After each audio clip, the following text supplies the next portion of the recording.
ಪ್ರೀತಿಯ ವಿವರ ವರ್ಣಿಸಿ ಹೇಳಿರಿ. ಶುಭ ಆತ್ಮಕ್ಕೆ ಆನಂದವೇ ಆನಂದವೇ ಸದ್ವೇದ ವಾಕ್ಯವು. ಆನಂದವೇ ಆನಂದವೇ ಸದ್ವೇದ ವಾಕ್ಯವು. ದೇವ ವಾಕ್ಯವನ ಕೊಟ್ಟನು. ಕೇಳಿ ವಾಕ್ಯವ ಪಾಪಿ ವಿಧೇಯನಾಗಿರು. ಮೋಕ್ಷ ಲೋಕಮಾರ್ಗ ಉಚಿತ ಪ್ರದಾನ. ಆನಂದವೇ ಆನಂದವೇ ಸದ್ವೇದ ವಾಕ್ಯವು. ಆನಂದವೇ ಆನಂದವೇ ಸದ್ವೇದ ವಾಕ್ಯವು. ಸಾರು ವಾಕ್ಯವ ಶಕ್ತಿಯಿಂದಲೇ ಸಾರು ಪಾಪದ ಮಂಡನೆ ಪಾಪಿಗಳೆಲ್ಲಗೆ ಶುದ್ಧ ಮಾಡಿ ಯೇಸು ಕಾಯುತ್ತಿದ್ದಾನೆಂದು. ಆನಂದವೇ ಆನಂದವೇ ಸದ್ವೇದ ವಾಕ್ಯವು. ಆನಂದವೇ ಆನಂದವೇ ಸದ್ವೇದ ವಾಕ್ಯವು. ಕರ್ತನಿಗೆ ಮಹಿಮೆ ಉಂಟಾಗಲಿ. ರಾಗವನ್ನು ಹಾಡಿದಂತಹ ಸಹೋದರಿ ಎಲೆನ್ ಸೀಸನ್ ಸಿಸ್ಟರ್ ಅವರ ಕುಟುಂಬದವರಿಗೆ ಕರ್ತನಲ್ಲಿ ವಂದನೆ ಹೇಳುತ್ತೇವೆ. ಈ ಸಮಯದಲ್ಲಿ ನಾವು ನೇರವಾಗಿ ವಾಕ್ಯಕ್ಕೆ ಹೋಗೋಣ. ನಮ್ಮ ಮಧ್ಯದಲ್ಲಿರುವಂತಹ ಸಹೋದರಾಗಿರುವಂತಹ ಕುಮಾರ್ ಬ್ರದರ್ ಅವರು ವಾಕ್ಯಕ್ಕೋಸ್ಕರವಾಗಿ ಪ್ರಾರ್ಥನೆ ಮಾಡಬೇಕಾಗಿ ನಾವು ಕೇಳ್ಕೊಳ್ತೇವೆ. ಪ್ರಾರ್ಥನೆ ಮಾಡಿಕೊಳ್ಳೋಣ. ನಮ್ಮನ್ನು ಬಹಳ ಪ್ರೀತಿ ಮಾಡಿಕೊಂಡು ಬರುವಂತ ನಮ್ಮ ಸ್ವರ್ಗೀಯ ತಂದೆ ಆದ ದೇವರೇ, ನಿಮ್ಮ ಪರಿಶುದ್ಧವಾದ ನಾಮಕ್ಕೆ ಸ್ತೋತ್ರ ಸಲ್ಲಿಸ್ತೇವೆ ಸ್ವಾಮಿ. ಕರ್ತನೆ, ಈ ಸಾಯಂಕಾಲ ವೇಳೆ ಕರ್ತನೆ ದೇವ ನಿನ್ನ ಪರಿಶುದ್ಧವಾದ ಮಾತುಗಳು ಕೇಳೋದಕ್ಕೋಸ್ಕರ ಈ ಮಾಧ್ಯಮದ ಮೂಲಕ ಕೊಟ್ಟಂತ ಅವಕಾಶ ಕೃಪಣದಲ್ಲಿ ಕರ್ತ ನಡೆಸಿ ಸಹಾಯ ಮಾಡಿ ದೇವ. ನಮಗೆ ಅವಶ್ಯಕತೆ ಇರುವಂತ ದೇವ ನಿನ್ನ ಮಾತುಗಳನ್ನು ಸ್ವಾಮಿ ಇವತ್ತನ್ನು ಸ್ಪಷ್ಟಪಡಿಸೋನಾಗಿದ್ದೆ, ಅದಕ್ಕಾಗಿ ಸ್ತೋತ್ರ ಸಲ್ಲಿಸ್ತೇವೆ. ಸೇರಿ ಬಂದಂತೆಲ್ಲ ದೇವಜನ ಆಶ್ರಯಿಸಿ ಕರ್ತನ ಕೃಪೆಯನ್ನು ನಡೆಸಿ ಹೇಳುವಂತ ವಾಕ್ಯಗಳನ್ನು ಅರ್ಥೈಸಿಕೊಂಡವರಾಗಿ ನಮ್ಮ ಹೃದಯ ಎಂಬ ಹಲಿಗೆ ಮೇಲೆ ಬರೆದುಕೊಂಡವರಾಗಿ ನಿನಗೋಸ್ಕರ ನಿನ್ನ ಮಹಿಮೆಗೋಸ್ಕರ ಜೀವಿಸಂತೆ ಸಹಾಯ ಮಾಡ್ರಿ ಎಂಬುದಾಗಿ ಕೇಳಿಕೊಳ್ತಾ ನಮ್ಮ ರಕ್ಷಕನ ಒಡೆಯನು ಕಾರ್ಯಕರ್ತನಾದಂತಹ ಕ್ರಿಸ್ತ ಯೇಸು ಹೆಸರಲ್ಲಿ ಸ್ತೋತ್ರವನ್ನು ಸಮರ್ಪಿಸಿ ಪ್ರಾರ್ಥನೆಯೊಂದಿಗೆ ಬಿಡಿದೇವೆ ಜೀವ ತಂದೆ. ಆಮೇನ್. Thank you brother. ಈ ಸಮಯವನ್ನು ನಾವು ಕಿರಣ್ ಬ್ರದರ್ಗೆ ಒಪ್ಪಿಸಿಕೊಡುತ್ತೇವೆ. Okay, thank you brother. ಮತ್ತೊಮ್ಮೆ ದೇವರ ಪರಿಶುದ್ಧ ನಾಮಕ್ಕೆ ನಾನು ಕರ್ತನಾದ ಯೇಸು ಕ್ರಿಸ್ತನ ಹೆಸರಿನಲ್ಲಿ ಸ್ತೋತ್ರ ಕೊಂಡಾಟಗಳನ್ನ ನಾನು ಸಲ್ಲಿಸುವಂತನಾಗಿದ್ದೇನೆ. ಈ ವಾರವೂ ಕೂಡ ನಾವು ಬುಧವಾರ ಸತ್ಯವೇದ ಅಧ್ಯಯನಕ್ಕಾಗಿ ಬರುವ ಹಾಗೆ ದೇವರು ನಡೆಸಿದಕ್ಕಾಗಿ ಸ್ತೋತ್ರ ಸಲ್ಲಿಸೋಣ. ಎಸ್ಕಟಾಲಜಿ ಅಂದ್ರೆ ಅಂತಿಮ ಗತಿಶಾಸ್ತ್ರವನ್ನ ನಾವು ಅಧ್ಯಯನ ಮಾಡ್ತಾ ಬರ್ತಾ ಇದ್ದೇವೆ. ಅದರಲ್ಲಿ ಸಂಕಟ ಮತ್ತು ಮಹಾಸಂಕಟ ಕಾಲ, ಪ್ರಕಟಣೆ ಗ್ರಂಥ 6ನೇ ಅಧ್ಯಾಯವನ್ನ ಆಧಾರ ಮಾಡಿಕೊಂಡು ನಾವು ಆ ಸುರುಳಿಗಳ ತೀರ್ಪನ್ನ ಪ್ರಾರಂಭ ಮಾಡಿ ಕಳೆದ ವಾರ 1ನೇ ಸುರುಳಿ ಹಾಗೂ 2ನೇ ಸುರುಳಿಯನ್ನ ಕುರಿತು ನಾವು ಕಲಿಯುತ್ತಾ ಅಧ್ಯಯನ ಮಾಡ್ತಾ ಬರುವಂತವರಾಗಿದ್ದೇವೆ. ಈಗೂ ಪ್ರಾರ್ಥನಾ ಪೂರ್ವಕವಾಗಿ ಕೂತುಕೊಂಡಂತವರಾಗಿ ನಮ್ಮ ಅಧ್ಯಯನವನ್ನ ನಾವು ಮುಂದುವರಿಸುವಂತವ್ರು ಆಗಿರೋಣ. ನಾವು ನೋಡ್ತಾ ಬಂದ ಹಾಗೆ ಅಲ್ಲಿ ಸುರುಳಿಗಳ ತೀರ್ಪು 3 ತೀರ್ಪುಗಳಲ್ಲಿ ಮೊದಲನೆಯ ತೀರ್ಪದಾಗಿದೆ ಎಂಬುದಾಗಿ ನಾವು ನೋಡ್ತೇವೆ. ಒಂದು ನಿಮಿಷ.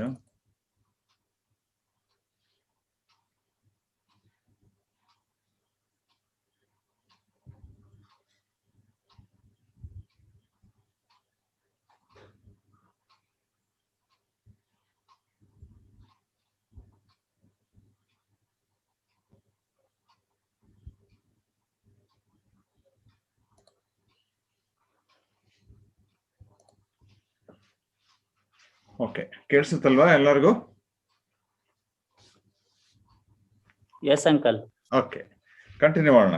ನೋಡಿ, ನಾವು ಹೀಗೆ ಆ 4 ಮೊದಲ ತೀರ್ಪು, 3 ತೀರ್ಪುಗಳಲ್ಲಿ ಮೊದಲನೇ ತೀರ್ಪು ಸುರುಳಿಗಳ ತೀರ್ಪು. ಸುರುಳಿಗಳನ್ನ ಒಡೆಯುವಾಗ ಅಲ್ಲಿ ನಮಗೆ ಮುಂದೆ ಬರುವಂತ ತುತ್ತೂರಿಗಳ ತೀರ್ಪು ಮತ್ತು ಪಾತ್ರೆಗಳ ತೀರ್ಪು, ಇವುಗಳು ಬಿಡುಗಡೆ ಆಗುವಂತದನ್ನ ನಾವು ನೋಡ್ತೇವೆ. ಕರ್ತನಾದ ಯೇಸು ಕ್ರಿಸ್ತನು ಆ ತಂದೆಯಾದ ದೇವರಿಂದ ಆ ಸುರುಳಿಗಳನ್ನ ತನ್ನ ಕೈಗೆ ಪಡಕೊಂಡಂತವನಾಗಿ ಆತನು ಒಂದೊಂದೇ ಸುರುಳಿಯನ್ನ ಒಡೆಯುತ್ತಾ ಹೋಗುವಂತವನಾಗಿರ್ತಾನೆ. ಆ ರೀತಿ ಒಂದೊಂದು ಸುರುಳಿಯನ್ನ ಒಡೆಯುವಾಗ ಅಲ್ಲಿ 7 ಸುರುಳಿಗಳು ಆತನು ಮುದ್ರೆಗಳು, 7 ಮುದ್ರೆಗಳನ್ನ, ದ ಸೀಲ್ಸ್ ಅಂದ್ರೆ ಮುದ್ರೆಗಳನ್ನ ಆತನು ಹೊಡೆಯುವಂತವನಾಗಿರ್ಬೇಕು. ಒಂದೊಂದು ಮುದ್ರೆ ಹೊಡೆಯುವಾಗ ಒಂದೊಂದು ಘಟನೆಗಳು ಈ ಪ್ರಪಂಚದ ಮೇಲೆ ಮಹಾಸಂಕಟ ಕಾಲದಲ್ಲಿ ಪ್ರಾರಂಭವಾಗುತ್ತದೆ ಎಂಬುದಾಗಿ ನಾವು ನೋಡುತ್ತಾ ಅಧ್ಯಯನ ಮಾಡುತ್ತಾ ಬರ್ತಾ ಇದ್ದೇವೆ. ಅದರಲ್ಲಿ ನಾವು ಕಲಿಯುವಾಗ 6ನೇ ಅಧ್ಯಾಯ 1ನೇ ವರ್ಷದಿಂದ 8ನೇ ವರ್ಷದ ತನಕ ಒಂದು ಭಾಗವನ್ನ ಮಾಡಬಹುದು. ಅನಂತರ 9, 10, 11ನೇ ವಚನವನ್ನ 2ನೇ ಭಾಗ ಮಾಡಬಹುದು. ಅನಂತರ 12ರಿಂದ 17ನೇ ವಚನವನ್ನ 3ನೇ ಭಾಗ ಮಾಡಿ 6 ಸುರುಳಿಗಳ ಕುರಿತು ನಾವು ಅಲ್ಲಿ ಅಧ್ಯಯನವನ್ನ ಮಾಡುವಂತರಾಗಿದ್ದೇವೆ. ಮೊದಲ ಭಾಗದಲ್ಲಿ ನಾವು 4 ಸುರುಳಿಗಳು ಒಡೆಯುವಾಗ 4 ತರವಾದ 4 ಬಣ್ಣದ ಕುದುರೆಗಳು ಅದು ಬರ್ತದೆ ಎಂಬುದಾಗಿರುವಂತಹ ದೃಶ್ಯ. ಅಂದ್ರೆ ಅದು ನಾವು ನೋಡ್ತಾ ಬಂದ ಹಾಗೆ ಇಟ್ಸ್ ಸಿಂಬಾಲಿಕ್, ಅಂದ್ರೆ ಸಾಂಕೇತಿಕವಾದಂಥದ್ದು. ಅದು ಕುದುರೆಗಳ ಹಿನ್ನೆಲೆಯಲ್ಲಿ ಇರುವಂತ ಅನೇಕ ಸಂಗತಿಗಳನ್ನ, ಘಟನೆಗಳನ್ನ ಅದು ನಮಗೆ ವರ್ಣಿಸ್ತಾ ಬರುವಂತದ್ದಾಗಿದೆ. ವಿಶೇಷವಾಗಿ ಅದರ ಬಣ್ಣಗಳು ನಮಗೆ ಆ ಸತ್ಯತೆಗಳನ್ನ ತಿಳಿಸ್ತದೆ. ಬಿಳಿ ಕುದುರೆ ಮೇಲೆ ಒಬ್ಬ ಮನುಷ್ಯನು ಕೂತಂತವನಾಗಿ ಕೈಯಲ್ಲಿ ಬಿಲ್ಲನ್ನ ಹಿಡಿದುಕೊಂಡು ಆತನು ಇಳಿದು ಬರುವಂತದನ್ನ ನಾವು ನೋಡ್ತೇವೆ. ತಲೆಯ ಮೇಲೆ ಅವನಿಗೆ ಕಿರೀಟ ಉಂಟು, ಅದು ಬಿಳಿಯ ಬಣ್ಣ. ಅನಂತರ ಆತನು ಬಿಳಿ ವಸ್ತ್ರವನ್ನ ಧರಿಸಿಕೊಂಡಿದ್ದಾನೆ, ತಲೆಯ ಮೇಲೆ ಕಿರೀಟವಿದೆ. ಬಿಳಿ ಅನ್ನುವಂಥದ್ದು ನೀತಿವಂತಿಕೆಗೆ ಸೂಚನೆ ಕೊಡುವಂತದ್ದಾಗಿದೆ. ಆದ್ರಿಂದ ಅದು ಕರ್ತನಾದ ಯೇಸು ಕ್ರಿಸ್ತನು ತಾನೇ ಬರುತ್ತಾ ಇದ್ದಾನೆ ಅನ್ನುವಂತ ಕೆಲವರ ತಪ್ಪಾದ ವ್ಯಾಖ್ಯಾನಗಳು, ಬೋಧನೆಗಳು ಅದು ಸರಿಯಲ್ಲ ಎಂಬುದಾಗಿ ನಾವು ವಾಕ್ಯದ ಆಧಾರದಿಂದ ಕಳೆದ ವಾರ ಅದನ್ನ ಸ್ಪಷ್ಟವಾಗಿ ನೋಡ್ತಾ ಬರ್ತಾ ಇದ್ದಂಥವರಾಗಿದ್ದೇವೆ. ಯಾಕಂದ್ರೆ ಈ ಘಟನೆ, ಈ ಕುದುರೆಗಳು ಬರುವಂತ ಈ ತೀರ್ಪು, ಸುರುಳಿಗಳನ್ನ, ಮುದ್ರೆಗಳನ್ನ ಒಂದೊಂದಾಗಿ ಹೊಡೆಯುವಾಗ ಅದು ಸಂಕಟ ಮತ್ತು ಮಹಾಸಂಕಟ ಕಾಲದಲ್ಲಿ ಪ್ರಾರಂಭದಲ್ಲಿ ನಡೆಯುವಂತದ್ದಾಗಿದೆ.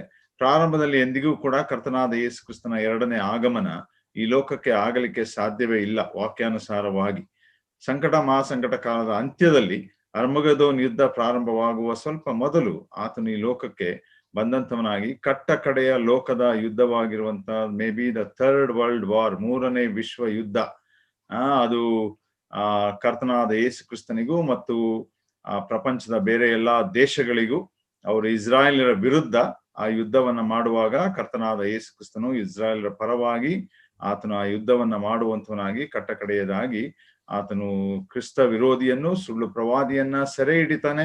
ಅನಂತರ ಅನೀತಿವಂತರಾದಂಥವರೆಲ್ಲರೂ ಕೂಡ ಆ ಯುದ್ಧದಲ್ಲಿ ಹತವಾಗುವಂತವರಾಗಿರ್ತಾರೆ. ನೀತಿವಂತವರು ಮಾತ್ರ, ಯೇಸು ಸ್ವಾಮಿಯನ್ನು ಅಂಗೀಕರಿಸಿದಂಥವರು ಮಾತ್ರ ಈ ಭೂಮಿಯ ಮೇಲೆ ಬಿಡಲ್ಪಡ್ತಾರೆ ಎಂಬುದಾಗಿ ನಾವು ನೋಡ್ತಾ ಬರ್ತೇವೆ.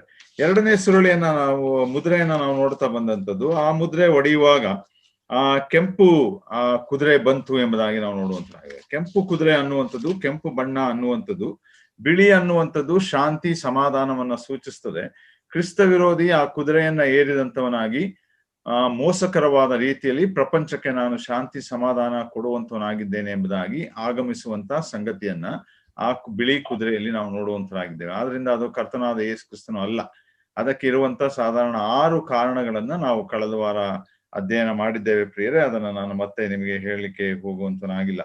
2ನೇ ಮುದ್ರೆಯನ್ನ ಹೊಡೆದಾಗ ಕೆಂಪು ಕುದುರೆ ಬರ್ತದೆ. ಸಮಾಧಾನವಾದ ನಂತರ ಒಂದು ವೇಳೆ ಪ್ರಪಂಚದಲ್ಲಿ ದೇವರು ಆ ಸಮಾಧಾನವನ್ನ ಕಿತ್ತು ಹಾಕುವಾಗ ಕೆಂಪು ಅನ್ನುವಂತ ರಕ್ತ ಸುರಿಸುವಂತ ಸಾಂಕೇತಿಕವಾದಂತ ಯುದ್ಧಗಳು ಪ್ರಪಂಚದಾದ್ಯಂತ ಅಲ್ಲಲ್ಲಿ ಸಣ್ಣ ಸಣ್ಣ ಯುದ್ಧಗಳು ನಡೆಯುವಂಥದ್ದನ್ನ ನಾವು ನೋಡುವಂತರಾಗಿದ್ದೇವೆ. ಆ ಯುದ್ಧಗಳಲ್ಲಿ ಒಂದು ವೇಳೆ ಅನೇಕ ಜನರು ಕೊಲ್ಲಲ್ಪಡುವಂತಹ ಚಿತ್ರಣವನ್ನ ನಾವಲ್ಲಿ ಕಾಣುವಂತವರಾಗಿದ್ದೇವೆ ಪ್ರಿಯರೇ. ಆ ರೀತಿಯಾಗಿ ಯುದ್ಧ ನಡೆದು ಅನೇಕರು ಮರಣ ಹೊಂದುವಂಥದ್ದನ್ನ ನಾವು 3ನೇ ವಚನ 6ನೇ ಅಧ್ಯಾಯ 3ನೇ ವಚನ 4ನೇ ವಚನದಲ್ಲಿ ಅದನ್ನ ಕಳೆದ ವಾರ ನಾವು ತಿಳ್ಕೊಂಡಂತವ್ರು ನಾವು ಆಗಿದ್ದೇವೆ. ಅನಂತರ ನಾವು 3ನೇ ಮುದ್ರೆಗೆ ಇವತ್ತು ಹೋಗುವಂತರಾಗಿರೋಣ. 5 ಮತ್ತು 6 ಅದನ್ನು ಕೂಡ ಕಳೆದ ವಾರ ನಾನು ಪ್ರಾರಂಭಿಸಿದ್ದೆ. ಅಲ್ಲಿ ಆ ವಾಕ್ಯ ಓದುವಾಗ 5 ಮತ್ತು 6ನೇ ವಚನ, ಆತನು 3ನೆಯ ಮುದ್ರೆಯನ್ನ ಒಡೆದಾಗ 3ನೆಯ ಜೀವಿಯು ಬಾ ಅನ್ನುವುದನ್ನ ಕೇಳಿದೆನು. ಆಗ ಈಗೋ ಕಪ್ಪು ಕುದುರೆಯು ಕಾಣಿಸಿತು, ಅದರ ಮೇಲೆ ಕೂತಿದ್ದವನ ಕೈಯಲ್ಲಿ ತ್ರಾಸು ಇತ್ತು. ಆಮೇಲೆ 4 ಜೀವಿಗಳ ಮಧ್ಯದಿಂದ ಒಬ್ಬನ ಧ್ವನಿಯು ಹೊರಟ ಹಾಗೆ ಕೇಳಿದೆನು. ಅದು ರೂಪಾಯಿಗೆ 1 ಸೇರು ಗೋಧಿ, ರೂಪಾಯಿಗೆ 3 ಸೇರು ಜವೆ ಗೋಧಿ, ಎಣ್ಣೆಯನ್ನು ದ್ರಾಕ್ಷಾರಸವನ್ನ ಕೆಡಿಸಬೇಡ ಎಂದು ಹೇಳಿತು ಎಂಬುದಾಗಿ ನಾವು ನೋಡುತ್ತಾ ಬಂದು. ಕಳೆದ ವಾರ ನಾವು ನೋಡಿದ್ವು. ನೋಡ್ರಿ, ಶಾಂತಿ ತೆಗೆಯಲ್ಪಡುವಾಗ ಯುದ್ಧವಾಗ್ತದೆ. ಯುದ್ಧದಲ್ಲಿ ಈ ಪ್ರಪಂಚ ಸುಧಾರಿಸಿಕೊಳ್ಳುತ್ತಿರುವಂತ ಸಮಯದಲ್ಲಿ ಆ ಯುದ್ಧವನ್ನ ಹಿಂಬಾಲಿಸುವಂತದ್ದೇ ಬರ ಅನ್ನುವಂಥದ್ದು. ಸಾಧಾರಣವಾಗಿ ಪ್ರಪಂಚದಲ್ಲಿ ಅನೇಕ ಯುದ್ಧಗಳು ನಡೆಸಲ್ಪಟ್ಟಿದೆ. ಒಂದು ವೇಳೆ ವಿಶ್ವ ಯುದ್ಧಗಳು ಅನ್ನುವಂಥದ್ದು ವರ್ಲ್ಡ್ ವಾರ್, 1ನೇ ವಿಶ್ವ ಯುದ್ಧ, 2ನೇ ವಿಶ್ವ ಯುದ್ಧ ನಡೆಸಲ್ಪಟ್ಟಂತು. ಈ ಯುದ್ಧಗಳಾದ ನಂತರ ಪ್ರಪಂಚದಲ್ಲಿ ಕಾಣುವಂತ ಒಂದು ಸಂಗತಿ ಏನು ಎಂಬುದಾಗಿ ಹೇಳುವಾಗ ಸ್ವಲ್ಪ ಕಾಲ ಬರ ಅವರನ್ನು ಆಕ್ರಮಿಸಿಕೊಳ್ಳುವಂಥದ್ದಾಗಿರ್ತದೆ. ಅದು ಒಂದು ಪ್ರಾಕೃತಿಕ ಸತ್ಯತೆ. ಆ ರೀತಿಯಲ್ಲಿ ನೋಡ್ರಿ, ಇಲ್ಲಿ ಕೆಂಪು ಕುದುರೆ ಬಂದ ನಂತರ ಕಪ್ಪು ಕುದುರೆ ಬರುವಾಗ ಲೋಕದ ಮೇಲೆಲ್ಲ ಬರ ಆವರಿಸಿಕೊಳ್ಳುವಂಥದ್ದಾಗಿದೆ. ಈ ಸಂಕಟ ಮಹಾಸಂಕಟ ಕಾಲದ ಘಟನೆಗಳು ಇಡೀ ಪ್ರಪಂಚದಾದ್ಯಂತ ವ್ಯಾಪಿಸುವಂತ ಘಟನೆ. ಬರೀ ಇಸ್ರಾಯೇಲ್ ದೇಶದಲ್ಲಿ ಯೆರೂಸಲೇಮಿನಲ್ಲಿ ಕ್ರಿಸ್ತ ವಿರೋಧಿ ಇರುವಾಗ ಆ ಸ್ಥಳದಲ್ಲಿ ಮಾತ್ರ ಅದು ವ್ಯಾಪಿಸ್ತದೆ ಎಂಬುದಾಗಲ್ಲ, ಇಡೀ ಪ್ರಪಂಚದ ಮೇಲೆ ದೇವರು ಆ ಘಟನೆಗಳನ್ನ ಬರಮಾಡುವಂತವನಾಗಿದ್ದಾನೆ ಎಂಬುದಾಗಿ ನಾವು ನೋಡ್ತೇವೆ. ಒಂದು ವೇಳೆ ಅಲ್ಲಲ್ಲಿ ಬರಗಳನ್ನ ನಾವು ಸತ್ಯವೇದದಲ್ಲಿ ನಾವು ನೋಡ್ತಾ ಬರ್ತೇವೆ. ಆದ್ರೆ ಪ್ರಪಂಚದಾದ್ಯಂತ ಏಕಕಾಲದಲ್ಲಿ ಆ ರೀತಿಯಾದಂತ ಮಹಾಬರ ಬಂದಿರುವಂತದ್ದನ್ನ ನಾವೆಲ್ಲೂ ಕೂಡ ಕಂಡಂತವರು ನಾವಾಗಿಲ್ಲ. ಆದ್ರೆ ಇದು ದೇವರ ಮಹಾಕೋಪ, ಉಗ್ರವಾದಂತ ಕೋಪ ಅನೀತಿವಂತರ ಮೇಲೆ, ಕ್ರಿಸ್ತ ವಿರೋಧಿ, ಸುಳ್ಳು ಪ್ರವಾದಿ ಹಾಗೂ ಸೈತಾನನ ಮೇಲೆ ಪ್ರಕಟಿಸುವಂತವನಾಗಿ ಈ ಲೋಕದ ಮೇಲೆ ವಿಪತ್ತುಗಳು ಬರುವಂತದ್ದನ್ನ ನಾವು ನೋಡ್ತೇವೆ. ಆ ಬರದ ಅವಸ್ಥೆ ನೋಡುವಾಗ ನೋಡ್ರಿ, ಅಲ್ಲಿ ದೊರಕುವಂಥದ್ದು ಬರೀ ಗೋಧಿ ಹಾಗೂ ಜವೆ ಗೋಧಿಯ ಹಿಟ್ಟು ಮಾತ್ರ ದೊರಕುವಂತದ್ದಾಗಿದೆ ಎಂಬುದಾಗಿ ನಾವು ನೋಡುವಂತರಾಗಿದ್ದೇವೆ. ಅದು ಕೂಡ 1 ರೂಪಾಯಿಗೆ 1 ಸೇರು ಎಂಬುದಾಗಿ ಇಲ್ಲಿ ಕನ್ನಡದಲ್ಲಿ ರೂಪಾಯಿ ಎಂಬುದಾಗಿ ಕೊಡಲ್ಪಟ್ಟಿದೆ. ಗ್ರೀಕ್ ಭಾಷೆಯಲ್ಲಿ ನೋಡುವಾಗ ದಿನಾರ್ ಎಂಬುದಾಗಿ ನಾವು ಡೆರೇನಾ ಎಂಬುದಾಗಿ ನಾವು ನೋಡುವಂತರಾಗಿದ್ದೇವೆ. ಅಂದ್ರೆ ಒಬ್ಬ ಮನುಷ್ಯನ 1 ದಿನದ ಆದಾಯ, ಅದಕ್ಕನುಗುಣವಾಗಿ ಒಬ್ಬನಿಗೆ ಅಷ್ಟೇ ಅದು ದೊರಕುವಂತದ್ದಾಗಿದೆ ಎಂಬುದಾಗಿ ನಾವು ನೋಡುವಂತವ್ರು ನಾವಾಗಿದ್ದೇವೆ ಪ್ರಿಯರ. ಅಂದ್ರೆ ಅಷ್ಟು ಕಠಿಣವಾದಂತ ಸಮಯ ಅದಾಗಿದೆ ಎಂಬುದಾಗಿ ನಾವು ತಿಳ್ಕೊಳ್ಳುವಂತವರಾಗಿದ್ದೇವೆ. ಅದನ್ನ ತೂಗಿ ಕೊಡುವಂತ ಕಾಲ ಬರ್ತದೆ. ಎಲ್ಲರೂ ಲೈನ್ ಆಗಿ ನಿಂತ್ಕೊಳ್ಬೇಕು, ರೇಷನ್ ಪಡ್ಕೊಳ್ಳುವ ಹಾಗೆ ಪಬ್ಲಿಕ್ ಡಿಸ್ಟ್ರಿಬ್ಯೂಷನ್ ಸಿಸ್ಟಮ್ ಆ ರೀತಿಯಲ್ಲಿ ಅವರಿಗೆ ಆ ಆಹಾರ ಕೊಡಲ್ಪಡ್ತದೆ. ಆದ್ರೆ ಕಡೆಯ ಒಂದು ಭಾಗವನ್ನ ನೋಡ್ರಿ, ಅಲ್ಲಿ ಒಂದು ಮಾತನ್ನ ನಾವು ನೋಡ್ತೇವೆ, ಅದರ ಅರ್ಥವನ್ನ ನಾವು ತಿಳ್ಕೊಳ್ಳುವಂತವರಾಗಿರ್ಬೇಕು. ಎಣ್ಣೆಯನ್ನು ದ್ರಾಕ್ಷಾರಸವನ್ನ ಕೆಡಿಸಬೇಡ ಎಂದು ಹೇಳಿತು ಎಂಬುದಾಗಿ. ನೋಡ್ರಿ, ಈ ಎಣ್ಣೆ ಮತ್ತು ದ್ರಾಕ್ಷಾರಸ ಅನ್ನುವಂಥದ್ದು ಅದು ಪ್ರಮುಖವಾದ ಆಹಾರ ಧಾನ್ಯವಲ್ಲ. ಅಂದ್ರೆ ಪ್ರಮುಖ ಎಂಬುದಾಗಿ ಹೇಳುವಾಗ it is not a staple food. Staple food ಅಂದ್ರೆ ಅಕ್ಕಿ, ರಾಗಿ, ಹಿಟ್ಟು, ಬೇಳೆ, ಕಾಳುಗಳು, ತರಕಾರಿ ಈ ರೀತಿಯಾಗಿರುವಂಥದ್ದು ದಿನನಿತ್ಯ ನಮಗದು ಬೇಕೇ ಬೇಕು. ಒಂದು ವೇಳೆ ಎಣ್ಣೆ ಮತ್ತು ದ್ರಾಕ್ಷಾರಸ ಅನ್ನುವಂಥದ್ದು ಬೆಳೆ ಬಾಳುವಂತ ವಸ್ತು ಮತ್ತು ಅದನ್ನ ಕೆಡಿಸಬೇಡ ಎಂಬುದಾಗಿ ಹೇಳ್ತಾನೆ. ಯಾಕೆ ಕೆಡಿಸಬೇಡ ಎಂಬುದಾಗಿ ಹೇಳುವಾಗ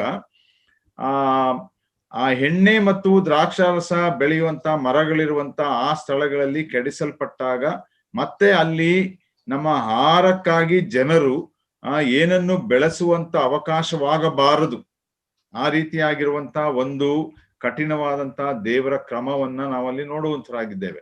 2ನೇ ಸಂಗತಿ ಏನು ಎಂಬುದಾಗಿ ನೋಡುವಾಗ, ಒಂದು ವೇಳೆ ಎಣ್ಣೆ ಮತ್ತು ಈ ದ್ರಾಕ್ಷಾರಸವನ್ನು ಆ ದಿನಮಾನಗಳಲ್ಲಿ ಶ್ರೀಮಂತರಿಗೆ ಸ್ವಲ್ಪ ಸಹಾಯವನ್ನ ಮಾಡುವುದೇ ಹೊರತು ಬಡವರಿಗೂ ಮತ್ತು ಮಧ್ಯಮ ವರ್ಗದವರಿಗೆ ಅತಿಯಾದಂತ ಒಂದು ಕಷ್ಟ ಸಂಕಟ ಆ ಸಮಯಗಳಲ್ಲಿ ಅದು ಒದಗಿ ಬರುವಂತದ್ದಾಗಿದೆ ಎಂಬುದಾಗಿ ನಾವು ಇದರಿಂದ ತಿಳ್ಕೊಳ್ಳುವಂತವ್ರು ನಾವು ಆಗಿದ್ದೇವೆ ಪ್ರಿಯರೇ.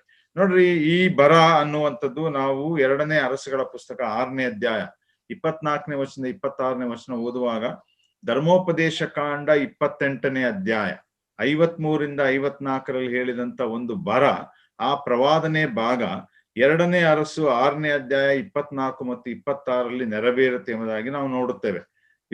ಅರಸನಾದಂತ ಯೋರಾಮನು ಇಸ್ರಾಯೇಲ್ ದೇಶವನ್ನು ಆಳುವಾಗ ಇಸ್ರಾಯೇಲ್ ದೇಶದ ಮೇಲೆಲ್ಲ ಆ ಬರ ಬಂತು ಎಂಬುದಾಗಿ ನಾವು ನೋಡ್ತೇವೆ.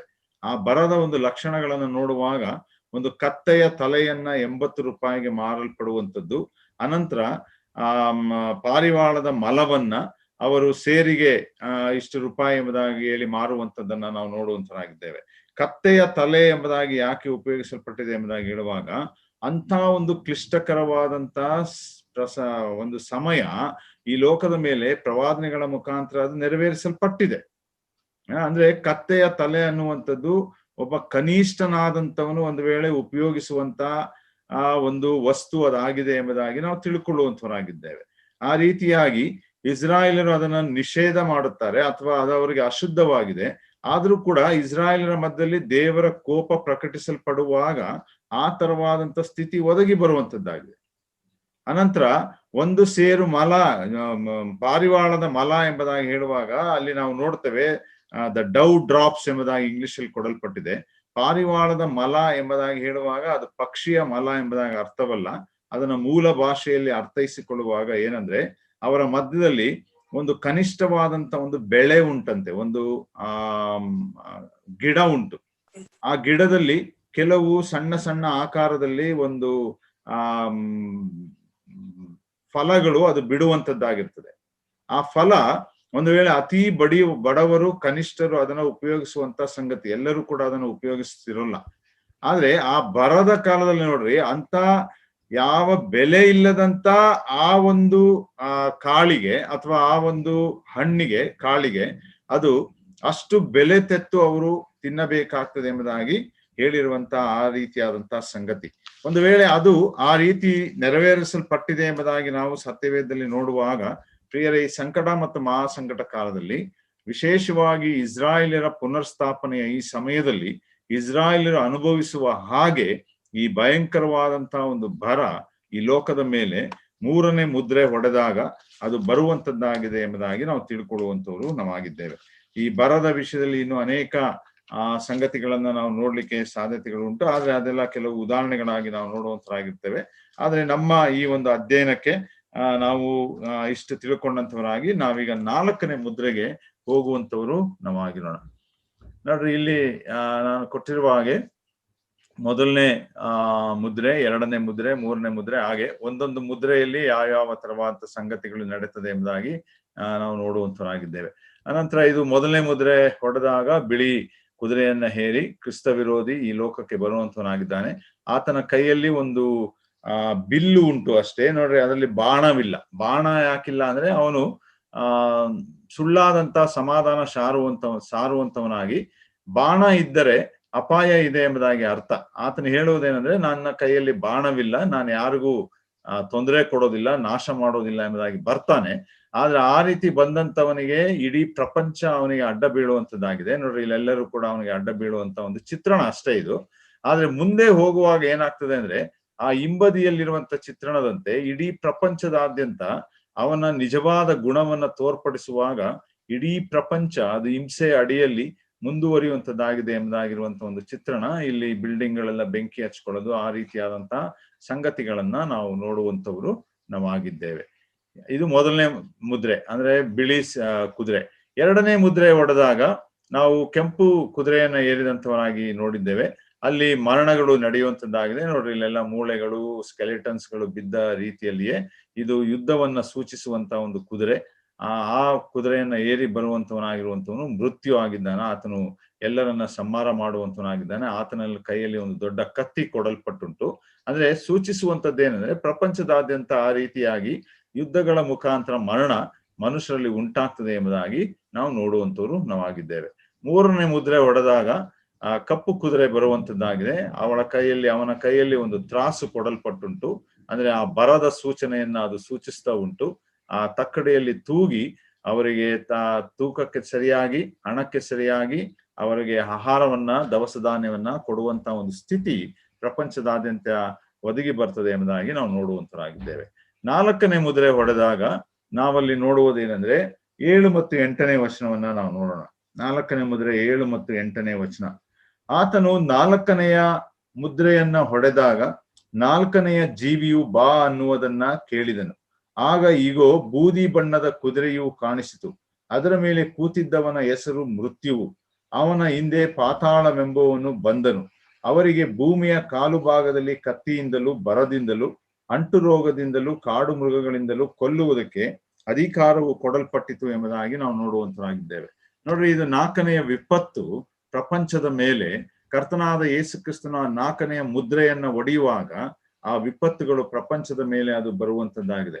ಇಲ್ಲಿ ಆ ಬೂದು ಬಣ್ಣದ ಕುದುರೆ ಎಂಬುದಾಗಿ ಹೇಳುವಾಗ ಆ ಬೂದು ಬಣ್ಣ ಅನ್ನುವಂಥದ್ದು ಅಥವಾ ಬೂದಿ ಅನ್ನುವಂಥದ್ದು ವಿಶೇಷವಾಗಿ ಒಬ್ಬ ಮನುಷ್ಯನು ದುಃಖದಲ್ಲಿರುವಂತ ಸಂಗತಿಗಳನ್ನ ಸೂಚಿಸುವಂತದ್ದಾಗಿದೆ. ಆ ಕುದುರೆಗೆ ಬಾ ಎಂಬುದಾಗಿ ಅಧಿಕಾರ ಕೊಡುವಂತವನು 4ನೇ ಜೀವಿ.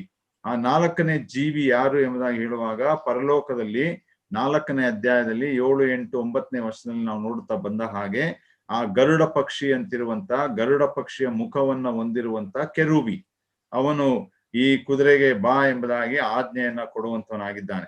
ಆದ್ರಿಂದ ಈ ಒಂದು ಬೂದು ಬಣ್ಣ ಅನ್ನುವಂಥದ್ದು ದುಃಖವನ್ನ ಸೂಚಿಸ್ತದೆ, ಮೌರ್ನಿಂಗ್ ಅಂಡ್ ಸಾರೋ. ಅನಂತರ ಅದು ಒಂದು ಕಳಪೆ ಬಣ್ಣವಾಗಿ ಸತ್ತ ಹೆಣಗಳನ್ನು ಕೂಡ ಅದು ಸೂಚಿಸುವಂತ ವಿಷಯವನ್ನ ನಾವು ನೋಡುವಂತವರು ಆಗಿದ್ದೇವೆ ಪ್ರಿಯರೇ. ಈ ವ್ಯಕ್ತಿ ಬರುವಾಗ ಒಂದು ವೇಳೆ ಈ ರೀತಿಯಾದಂತ ಸಂಗತಿಗಳು ಪ್ರಪಂಚದ ಮೇಲೆ ಬರುವಾಗ ಲೋಕದ ಜನರೆಲ್ಲರೂ ಕೂಡ ಭಯಭೀತರಾಗುವಂತವರಾಗಿರ್ತಾರೆ. ಈ ಸಮಯಗಳಲ್ಲಿ ಅನೇಕರು ಕರ್ತನಾದ ಯೇಸು ಕ್ರಿಸ್ತನನ್ನು ಕಂಡುಕೊಳ್ಳುತ್ತಾ ಇರುತ್ತಾರೆ. ಆದ್ರೆ ಕಂಡುಕೊಳ್ಳದೆ ಇರುವಂತವರ ಮೇಲೆ ಈ ತರವಾದಂತಹ ಪರಿಣಾಮಗಳು ಹೆಚ್ಚಾದಂತ ರೀತಿಯಲ್ಲಿ ಅದು ಆಗುತ್ತಾ ಇರ್ತದೆ ಎಂಬುದಾಗಿ ನಾವು ನೋಡುವಂತವರಾಗಿರ್ತೇವೆ. ನೋಡ್ರಿ, ಅದರ ಒಂದು ಚಿತ್ರಣ ಅಲ್ಲಿ ನಾವು ನೋಡ್ತಾ ಬರುವ ಹಾಗೆ ಇಟ್ ಈಸ್ ದ ಡೆತ್ ಅವನು ಹೇಳುವ ಹಾಗೆ ಅಲ್ಲಿ ಬರೆದಿರುವ ಹಾಗೆ ಅದರ ಮೇಲೆ ಕೂತಿದ್ದವನ ಹೆಸರು ಮೃತ್ಯುವು ಎಂಬುದಾಗಿ. ಅಂದ್ರೆ ಮರಣ, ಮೃತ್ಯು ಎಂಬುದಾಗಿ, ಡೆತ್ ಅಂತ ಎಂಬುದಾಗಿರುವಂತಹ ಆ ವಿಷಯವನ್ನ ನಾವು ನೋಡ್ತಾ ಬರುವಂತವರು ಆಗಿರ್ತೇವೆ. ಆ ಮರಣದ ಹಿಂದೆ ಏನ್ ಬರ್ತದೆ ಅಂದ್ರೆ ಪಾತಾಳವೆಂಬುವನು ಬಂದನು ಎಂಬುದಾಗಿ. ಪಾತಾಳ ಎಂಬುದಾಗಿ ಹೇಳುವಾಗ ದ ಹೇಟ್ಸ್ ಅಥವಾ ಅದೋ ಲೋಕ ಎಂಬುದಾಗಿ ನಾವೇನು ದೇವರ ವಾಕ್ಯದಲ್ಲಿ ನಾವು ನೋಡ್ತೇವೆ ಅದನ್ನ ಸೂಚಿಸುವಂತಹ ಸಂಗತಿಯನ್ನ ನಾವಿಲ್ಲಿ ನೋಡುವಂತರಾಗಿದ್ದೇವೆ. ಯೇಸು ಸ್ವಾಮಿಯನ್ನ ನಂಬದೆ ಸಾಯುವಂತವನು the death who meets the death, ಯಾರು ಮರಣವನ್ನ ಹೊಂದುತ್ತಾನೋ ಅವನು ಅದೋ ಲೋಕಕ್ಕೆ ಕಳುಹಿಸಲ್ಪಡುವಂತವನಾಗಿರ್ತಾನೆ, ಯಾತನಾ ಸ್ಥಳಕ್ಕೆ ಆತನು ಕಳುಹಿಸಲ್ಪಡುವಂತವನಾಗಿರ್ತಾನೆ. ನೋಡ್ರಿ, ಆ ರೀತಿಯಾಗಿ ಈ ಒಂದು ಬೂದು ಬಣ್ಣದ ಕುದುರೆಯ ಮೇಲೆ ಬಂದಂತವನ ನಿಮಿತ್ತ ಪ್ರಪಂಚದಾದ್ಯಂತ ಜನರ ಮಧ್ಯದಲ್ಲಿ ಮರಣಗಳು ಸಂಭವಿಸುವಾಗ ಆ ಸಂಭವಿಸಿದಂತ ಮರಣದ ಆತ್ಮಗಳು ಅವೆಲ್ಲವೂ ಕೂಡ ಆ ಯಾತನೆಯ ಸ್ಥಳ ಅಂದ್ರೆ ಪಾತಾಳವೆಂಬುವಂತ ಸ್ಥಳಕ್ಕೆ ಅದು ಹೋಗಿ ತಲುಪುವಂತದ್ದಾಗಿದೆ ಎಂಬುದಾಗಿರುವಂತ ಸತ್ಯತೆಗಳನ್ನ ನಾವಿಲ್ಲಿ ನೋಡುತ್ತಾ ಬರುವಂತವರು ನಾವಾಗಿದ್ದೇವೆ ಪ್ರಿಯರೇ. ನೋಡ್ರಿ, ಈ ರೀತಿಯಾಗಿ ಒಂದು ಭಯಂಕರವಾದಂತ ಸಂಗತಿ ನಡೀತದೆ. ಆ ಮರಣಗಳು ಯಾವ ರೀತಿಯಿಂದ ಆಗ್ತದೆ ಎಂಬುದಾಗಿ ಹೇಳುವಾಗ ನೋಡ್ರಿ, ಅಲ್ಲಿ ಕೆಳಗಡೆ ಓದ್ತೇವೆ 8ನೇ ವರ್ಷದ ಕಡೆ ಭಾಗದಲ್ಲಿ ಕತ್ತಿಯಿಂದಲೂ ಬರದಿಂದಲೂ ಅಂಟು ರೋಗದಿಂದಲೂ ಕಾಡು ಮೃಗಗಳಿಂದಲೂ ಕೊಲ್ಲುವುದಕ್ಕೆ ಅಧಿಕಾರವು ಕೊಡಲ್ಪಟ್ಟಿತು ಎಂಬುದಾಗಿ. ಆ ದಿನಮಾನಗಳಲ್ಲಿ ಪ್ರಪಂಚದ ಮೇಲೆ ಈ ಮರಣ ಅನ್ನುವಂಥದ್ದು ಆವರಿಸಿಕೊಳ್ಳಲಿಕ್ಕೆ ಇರುವಂತ ಕಾರಣ ಏನು ಎಂಬುದಾಗಿ ಹೇಳುವಾಗ ಕತ್ತಿಯಿಂದಲೂ, ಒಂದು ವೇಳೆ ಒಬ್ಬರಿಗೊಬ್ಬರು ಕಾದಾಡುವಂಥದ್ದು. ಈಗ ಅನೇಕ ಕೊಲೆಗಳು, ಅನೇಕ ಸಂಗತಿಗಳು ಇವತ್ತಿನ ದಿನಗಳಲ್ಲಿ ಪ್ರಪಂಚದಾದ್ಯಂತ ಎಲ್ಲಾ ಸಮಯಗಳಲ್ಲೂ ಅದನ್ನು ನೋಡ್ತಾ ಇದ್ದೇವೆ. ನಮ್ಮ ಸುತ್ತಮುತ್ತಲೂ ನಮ್ಮ ಅಕ್ಕಪಕ್ಕದಲ್ಲಿ ಅನೇಕರು ಕೊಲ್ಲಲ್ಪಡುವಂಥದ್ದು, ಕತ್ತಿಯಿಂದ ಚುಚ್ಚಿ ಸಾಯಿಸಲ್ಪಡುವಂಥದ್ದು, ಹೀಗೆ ನಾನಾ ತರವಾದಂತ ಸಂಗತಿಗಳನ್ನ ನೋಡ್ತೇವೆ. ಅಂದ್ರೆ ಮನುಷ್ಯನ ಮಧ್ಯದಲ್ಲಿ ಒಂದು ಶಾಂತಿ ಇಲ್ಲ, ಒಂದು ಮಾನವೀಯತೆ ಇಲ್ಲ, ಬರೀ ಕ್ರೂರತೆಗಳಿಂದ ಕೂಡಿದಂತ ಒಂದು ಸಂಗತಿಗಳು. ಈ ವಿಷಯಗಳು ಈ ಸಂಕಟ ಮತ್ತು ಮಹಾ ಸಂಕಟ ಕಾಲದಲ್ಲಿ ಸಭೆಯನ್ನ ಎತ್ತಲ್ಪಟ್ಟ ಮೇಲೆ ಇನ್ನೂ ಭಯಂಕರವಾದಂತಹ ರೀತಿಯಲ್ಲಿ ಅದು ನಡೆಯುವಂತದ್ದಾಗಿದೆ. ಒಂದು ವೇಳೆ ಈ ಕೃಪಾ ಕಾಲದಲ್ಲಿ ಅದೆಲ್ಲ ನಾವು ನೆನೆಸಂತ ರೀತಿಯಲ್ಲಿ ಅಷ್ಟು ಭಯಂಕರವಾಗಿ ನಡೆಯುತ್ತಿಲ್ಲ. ಯಾಕೆ ಎಂಬುದಾಗಿ ಹೇಳುವಾಗ ಇದು ಕೃಪೆ ಕಾಲವಾಗಿದೆ. ದೇವರದನ್ನ ಸಹಿಸಿಕೊಳ್ತಾ ಇದ್ದಾನೆ, ಅನೇಕರಿಗೆ ಅವಕಾಶ ಕೊಡ್ತಾ ಇದ್ದಾನೆ, ಸುವಾರ್ತೆ ಸಾರಲ್ಪಡ್ತಾ ಉಂಟು, ಯಾರು ನಂಬುತ್ತಿರೋ ನಂಬುವಂತವರಾಗಿರ್ರಿ ಎಂಬುದಾಗಿ. ಅನಂತರ ಆತನ ಸಭೆಯನ್ನ ಈ ಲೋಕದ ಮೇಲೆ ಆತನು ಇಟ್ಟಿದ್ದಾನೆ. ಯಾವಾಗ ಆ ಸಭೆ ಎತ್ತಲ್ಪಡ್ತದೋ, ಯಾವಾಗ ಆ ಕೃಪೆ ತೆಗೆಯಲ್ಪಡ್ತದೋ ಆ ಸಮಯದಲ್ಲಿ ಈ ತರವಾದಂತ ಇನ್ನೂ ಭಯಂಕರವಾದ ಕಠಿಣವಾದಂತ ದಿನಗಳು ಈ ಲೋಕದ ಮೇಲೆ ಆವರಿಸಿಕೊಳ್ಳಿಕ್ಕೆ ಇದೆ. ಅದರಿಂದ ಅನೇಕರು ಮರಣವನ್ನ ಹೊಂದುತ್ತಾರೆ ಎಂಬುದಾಗಿ ನಾವು ನೋಡ್ತೇವೆ. ಅವರು ಕತ್ತಿಯಿಂದ ಸಾಯ್ತಾರೆ. ಮತ್ತೆ ಮಧ್ಯದಲ್ಲಿ ಬರಗಳು ಬರುವಂತದ್ದಾಗಿದೆ. ಅನಂತರ ಅಂಟು ರೋಗಗಳು, ಪೆಸ್ಟಿಲಿನ್ಸ್ ಎಂಬುದಾಗಿ ನಾವೇನು 24ನೇ ಅಧ್ಯಾಯ ಮತ್ತಾಯನ ಸುವಾರ್ತೆ 7 ಮತ್ತು 8ನೇ ವಚನದಲ್ಲಿ ನಾವು ನೋಡ್ತಾ ಬರುವಂತರಾಗಿದ್ದೇವೋ ಅಲ್ಲಿ ಪೆಸ್ಟಿಲಿನ್ಸ್ ಎಂಬುದಾಗಿ ಹೇಳಿರುವಂತೆ ಆ ಒಂದು ಅಂಟು ರೋಗಗಳು ಮನುಷ್ಯರ ಮಧ್ಯದಲ್ಲಿ ಅದು ಬರುವಂತದ್ದಾಗಿದೆ. ಲೋಕದ ಚರಿತ್ರೆಯಲ್ಲಿ ಅನೇಕ ಅಂಟು ರೋಗಗಳು ಬಂದುಂಟು. ಆದ್ರೆ ಈ ಸಂಕಟ ಮಹಾಸಂಕಟ ಕಾಲದಲ್ಲಿ ಬರುವಂತ ಅಂಟು ರೋಗ ಇನ್ನು ಭಯಂಕರವಾದ ರೀತಿಯಲ್ಲಿ ಉಂಟು. ನೋಡ್ರಿ, ಒಂದು ವೇಳೆ ನಾವು ಪ್ಲೇಗ್ ಅನ್ನುವಂತ ರೋಗವನ್ನ ಕೇಳಿಸಿಕೊಂಡಂತವರಾಗಿದ್ದೇವೆ, ಅನಂತರ ಇನ್ಫ್ಲೂಯೆನ್ಸಾ ಅನ್ನುವಂತ ಒಂದು ಜ್ವರ ಬರುವಂತ ಸಂಗತಿಗಳನ್ನ ಕೇಳಿಸ್ಕೊಂಡವರಾಗಿದ್ದೇವೆ, ಅದು ತಿಳ್ಕೊಂಡಂತವರಾಗಿದ್ದೇವೆ. ಕಾಲರಾ ಅನ್ನುವಂತ ಅಂಟು ರೋಗ, ಕ್ಯಾನ್ಸರ್ ಅನ್ನುವಂಥದ್ದು, ಏಡ್ಸ್ ಅನ್ನುವಂಥದ್ದು, ಹೀಗೆ ನಾನಾ ತರವಾದಂತ ರೋಗಗಳನ್ನು ನಾವು ಕಂಡಿದ್ದೇವೆ. ಈಗ ಭಯಂಕರವಾಗಿ ಕಳೆದ ವರ್ಷದಿಂದ ನಾವು ಕರೋನಾ ಅನ್ನುವಂತ ಕೋವಿಡ್-19 ಅನ್ನುವಂತ ಆ ಕರೋನಾ ಸೋಂಕು, ಆ ವೈರಾಣುಗಳನ್ನ ನಾವು ನೋಡ್ತಾ ಇದ್ದೇವೆ. ಎಷ್ಟು ಭಯಂಕರವಾದ ರೀತಿಯಲ್ಲಿ ಮನುಷ್ಯರ ಮಧ್ಯದಲ್ಲಿ ಈ ಕೃಪಾಕಾಲದಲ್ಲಿ ಅದು ಈ ಕಾರ್ಯವನ್ನ ಮಾಡುತ್ತಾ ಇದೆ ಎಂಬುದಾಗಿ ಹೇಳುವಾಗ ಪ್ರಿಯರೇ, ನಾವು ತಿಳ್ಕೊಳ್ಳಬೇಕಾದದ್ದೇನೆಂದ್ರೆ ದ ಬರ್ತ್ ಪ್ಯಾಂಕ್ಸ್, ಅಂದ್ರೆ ಪ್ರಸವ ವೇದನೆಯ ಸಮಯ ಅದರ ಹತ್ತಿರವಾಗುತ್ತಾ ನಡೆಯುತ್ತಾ ಉಂಟು ಎಂಬುದಾಗಿ. ಯಾವ ಪ್ರಸವ ವೇದನೆ? ಮತ್ತಾಯನ ಸುವಾರ್ತೆ 24ನೇ ಅಧ್ಯಾಯದಲ್ಲಿ ಹೇಳಿದ ಹಾಗೆ, ಕರ್ತನಾದ ಯೇಸು ಕ್ರಿಸ್ತನು ಹೇಳಿದ ಹಾಗೆ, ಇವೆಲ್ಲವೂ ನಡೆಯುವುದಕ್ಕಿಂತ ಮೊದಲು ಪ್ರಸವ ವೇದನೆಯ ಸಂಗತಿಗಳು ಈ ಲೋಕದ ಮೇಲೆ ನಡಿಬೇಕು. ಅಂದ್ರೆ ಒಬ್ಬ ಸ್ತ್ರೀ ಮಗುವನ್ನ ಎರುವಂತ ಮೊದಲು ಆ ನೋವನ್ನ, ಬೇನೆಯನ್ನ ಯಾವ ರೀತಿ ಅವಳು ಉಣ್ಣುವಂತವಳಾಗಿರ್ತಾಳೋ, ಅದೇ ರೀತಿ ಈ ಲೋಕ ಮುಂದೆ ಸಂಕಟ ಮತ್ತು ಮಹಾಸಂಕಟ ಕಾಲಕ್ಕೆ ಪ್ರವೇಶ ಮಾಡುವಂತ ಮೊದಲು ಈ ತರವಾದಂತ ಬೇನೆಗಳನ್ನ, ಸೋಂಕುಗಳಿಂದ ಅದು ಎದುರಿಸಬೇಕಾಗ್ತದೆ ಎಂಬುದಾಗಿ ಕರ್ತನಾದ ಯೇಸು ಕ್ರಿಸ್ತನ ಮಾತಿಗೆ ಅನುಸಾರವಾಗಿ ಈ ದಿನಮಾನಗಳಲ್ಲಿ ಅದು ನಡೆಯುತ್ತಾ ಇರುವಂತದ್ದನ್ನ ನಾವು ನೋಡುವಂತರಾಗಿದ್ದೇವೆ. ಅನಂತರ ಅಲ್ಲಿ ನಾವು ನೋಡ್ತೇವೆ ಬರದಿಂದಲೂ, ಅಂಟು ರೋಗದಿಂದಲೂ, ಕಾಡು ಮೃಗಗಳಿಂದಲೂ. ನೋಡ್ರಿ, ಈಗ ಕಾಡು ಮೃಗಗಳು ಅನ್ನೋದು ಬಹಳ ಕಮ್ಮಿ ಆಗುತ್ತೆ. ಕಾಡೇ ಬಹಳ ಕಮ್ಮಿ ಆಗ್ತಾ ಇದೆ. ಒಂದು ವೇಳೆ ಕಾಡು ಮೃಗಗಳನ್ನ ಹಿಡಿದು ಝೂಗಳಲ್ಲಿ ಇಡ್ತಾರೆ, ನಮಗೆ ಎಂಟರ್ಟೈನ್ ಮಾಡ್ಲಿಕ್ಕೆ, ಮೋಜು ಅಥವಾ ನಾವು ಅದನ್ನ ಆನಂದ ಪಡ್ಲಿಕ್ಕೆ, ಖುಷಿ ಪಡ್ಲಿಕ್ಕೆ ಅಥವಾ ಮಕ್ಕಳಿಗೆ ತೋರ್ಸ್ಲಿಕ್ಕೆ ಝೂಗಳಲ್ಲಿ ಇಡುವಂತ ಸಂಗತಿಯನ್ನ ನೋಡ್ತೇವೆ. ಆದ್ರೆ ಸಂಕಟ ಮಹಾಸಂಕಟ ಕಾಲ ಬರುವಾಗ ಕಾಡು ಮೃಗಗಳಿಂದ ಜನರು ಕೊಲ್ಲಲ್ಪಡುವಂತ ಸಮಯ ಬರ್ತದೆ. ಅನೇಕ ವ್ಯಾಘ್ರ ಮೃಗಗಳನ್ನ ಈ ಲೋಕದಲ್ಲಿ ಅವರು ಮಲ್ಟಿಪ್ಲೈ ಮಾಡ್ಲಿಕ್ಕೆ, ಅದರ ಸಂಖ್ಯೆಯನ್ನ ಜಾಸ್ತಿ ಮಾಡ್ಲಿಕ್ಕೆ ಸೈಂಟಿಫಿಕಲಿ, ವೈಜ್ಞಾನಿಕವಾಗಿ ಮತ್ತು ಝುವಾಲಾಜಿಕಲಿ ಆ ಒಂದು ಪ್ರಾಣಿ ಶಾಸ್ತ್ರದ ಅಡಿಯಲ್ಲಿಯೂ ಕೂಡ ಈ ಲೋಕದವರು ಪ್ರಯತ್ನಗಳನ್ನ ಮಾಡುತ್ತಾ ಇರುವಂತದನ್ನ ನಾವು ನೋಡ್ತೇವೆ. ದೇವರು ಕೂಡ ಹಳೆ ಒಡಂಬಡಿಕೆ ಕಾಲದಲ್ಲಿ ಆ ವೈರಿ ರಾಜ್ಯದೊಳಗೆ, ಅಶೂರ್ಯರ ದೇಶದೊಳಗೆ ಆತನು ಕಾಡು ಪ್ರಾಣಿಗಳನ್ನ, ಸಿಂಹಗಳನ್ನ ಕಳಿಸಿ ಅನೇಕರನ್ನ ಆತನು ಹತ ಮಾಡಿದನು ಎಂಬುದಾಗಿ ನಾವು ನೋಡುವಂತರಾಗಿದ್ದೇವೆ. ಧರ್ಮೋಪದೇಶ ಕಾಂಡದಲ್ಲಿ ಓದ್ತೇವೆ, ಇಸ್ರಾಯೇಲರಿಗೆ ಮೋಶೆಯ ಮುಖಾಂತರ ದೇವರು ಎಚ್ಚರಿಸ್ತಾನೆ, ನೀವು ನಿಮ್ಮ ಮಧ್ಯದಲ್ಲಿ ಪಾಪಗಳನ್ನ ಮಾಡುವಂತವರಾಗಿದ್ದರೆ, ನನ್ನನ್ನ ತೊರೆಯುವಂತವರಾಗಿದ್ದರೆ, ಕಾಡು ಮೃಗಗಳು ನಿಮ್ಮ ಮಧ್ಯದಲ್ಲಿ ನಾನು ಕಳುಹಿಸಲ್ಪಟ್ಟು ಅವು ನಿಮ್ಮನ್ನ ನಾಶ ಮಾಡ್ತವೆ ಎಂಬುದಾಗಿ ದೇವರು ಇಸ್ರಾಯೇಲನ್ನ ಎಚ್ಚರಿಸ್ತಾನೆ. ನೋಡಿ, ಈ ಎಲ್ಲಾ ಸಂಗತಿಗಳು, ಘಟನೆಗಳು ಈ ಸಂಕಟ ಮತ್ತು ಮಹಾಸಂಕಟ ಕಾಲದಲ್ಲಿ ಅದು ವಿಶೇಷವಾಗಿ ಪುನರಾವರ್ತಿಸಿ ಆ ತರವಾದಂತಹ ಕಾರ್ಯಗಳು ನಡೆಯುವಂತದ್ದಾಗಿರ್ತದೆ ಎಂಬುದಾಗಿ ನಾವು ನೋಡುವಂತರಾಗಿದ್ದೇವೆ. ಇದೇ 4ನೇ ಮುದ್ರೆಯ ವಿಶೇಷತೆ. ಇದು ಭಯಂಕರವಾದಂತಹ ಒಂದು ಮುದ್ರೆ ಆಗಿದೆ ಎಂಬುದಾಗಿ ನಾವು ನೋಡುವಂತರಾಗಿದ್ದೇವೆ. ಈ ರೀತಿಯಾಗಿ ಅನೇಕ ವಿಪತ್ತುಗಳು ಈ ಲೋಕದ ಮೇಲೆ ಬಂದು ಆವರಿಸಿಕೊಳ್ಳುವಂಥದ್ದು ಅದಾಗಿದೆ. ಯಾರೋ ಸ್ಕ್ರೀನ್ ಮೇಲೆ ಸ್ವಲ್ಪ ಲೈನ್ ಎಲ್ಲ ಹೇಳಿತಾ ಇದ್ದಾರೆ, ಅದನ್ನ ದಯವಿಟ್ಟು ಮಾಡಬಾರ್ದು ಅಂತ ಹೇಳಿ.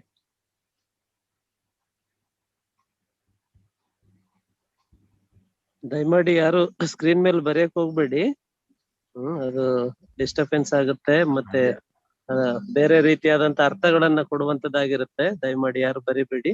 ಯಾರೋ ಬರೀತಾರೆ, ಓಕೆ, ಇರ್ಲಿ, ನಾವು ಮುಂದುವರ್ಸೋಣ. ಸಾರಿ.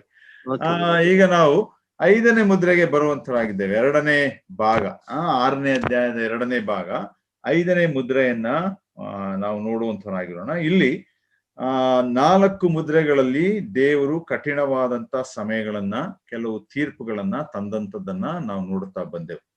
ಈ 4ನೇ ಮುದ್ರೆ ಒಡೆಯುವಾಗ ನೋಡ್ರಿ, ಆ 4 ಮುದ್ರೆಗಳಲ್ಲಿ ಮರಣಗಳು, ಸಾವು ನೋವುಗಳು ಸಂಭವಿಸುವಾಗ ಎಷ್ಟು ಜನರು ಸಾಯ್ತಾರೆ ಎಂಬುದಾಗಿ ನೋಡುವುದಾದ್ರೆ 8ನೇ ವಚನದ ಕಡೆಯ ಭಾಗದಲ್ಲಿ ನಾವು ನೋಡ್ತೇವೆ, ಅವರಿಗೆ ಭೂಮಿಯ ಕಾಲು ಭಾಗ ಎಂಬುದಾಗಿ. ನೋಡ್ರಿ, ಭೂಮಿಯ ಕಾಲು ಭಾಗ ಯಾವುದು? ಪಾಪ್ಯುಲೇಷನ್, ದ ಪೀಪಲ್, ಮನುಷ್ಯರನ್ನ, ಭೂಮಿಯಲ್ಲಿರುವಂತ ಕಾಲು ಭಾಗ ಮನುಷ್ಯರನ್ನ ಹತ ಮಾಡುವಂತ ಒಂದು ಸಾಮರ್ಥ್ಯ ಆ 4ನೆಯ ಮುದ್ರೆ ಪ್ರಾಣಿ ಅಥವಾ ಆ ಬೂದಿ ಬಣ್ಣದ ಕುದುರೆಯ ಮೇಲೆ ಬರುವಂತವನಿಗೆ ಆ ದೇವರು ಅಧಿಕಾರವನ್ನ ಕೊಡುವಂತವನಾಗಿದ್ದಾನೆ ಎಂಬುದಾಗಿ ನಾವು ನೋಡುವಂತರಾಗಿದ್ದೇವೆ. ಕಾಲು ಭಾಗ, ಭೂಮಿಯ ಕಾಲು ಭಾಗ ಎಂಬುದಾಗಿ.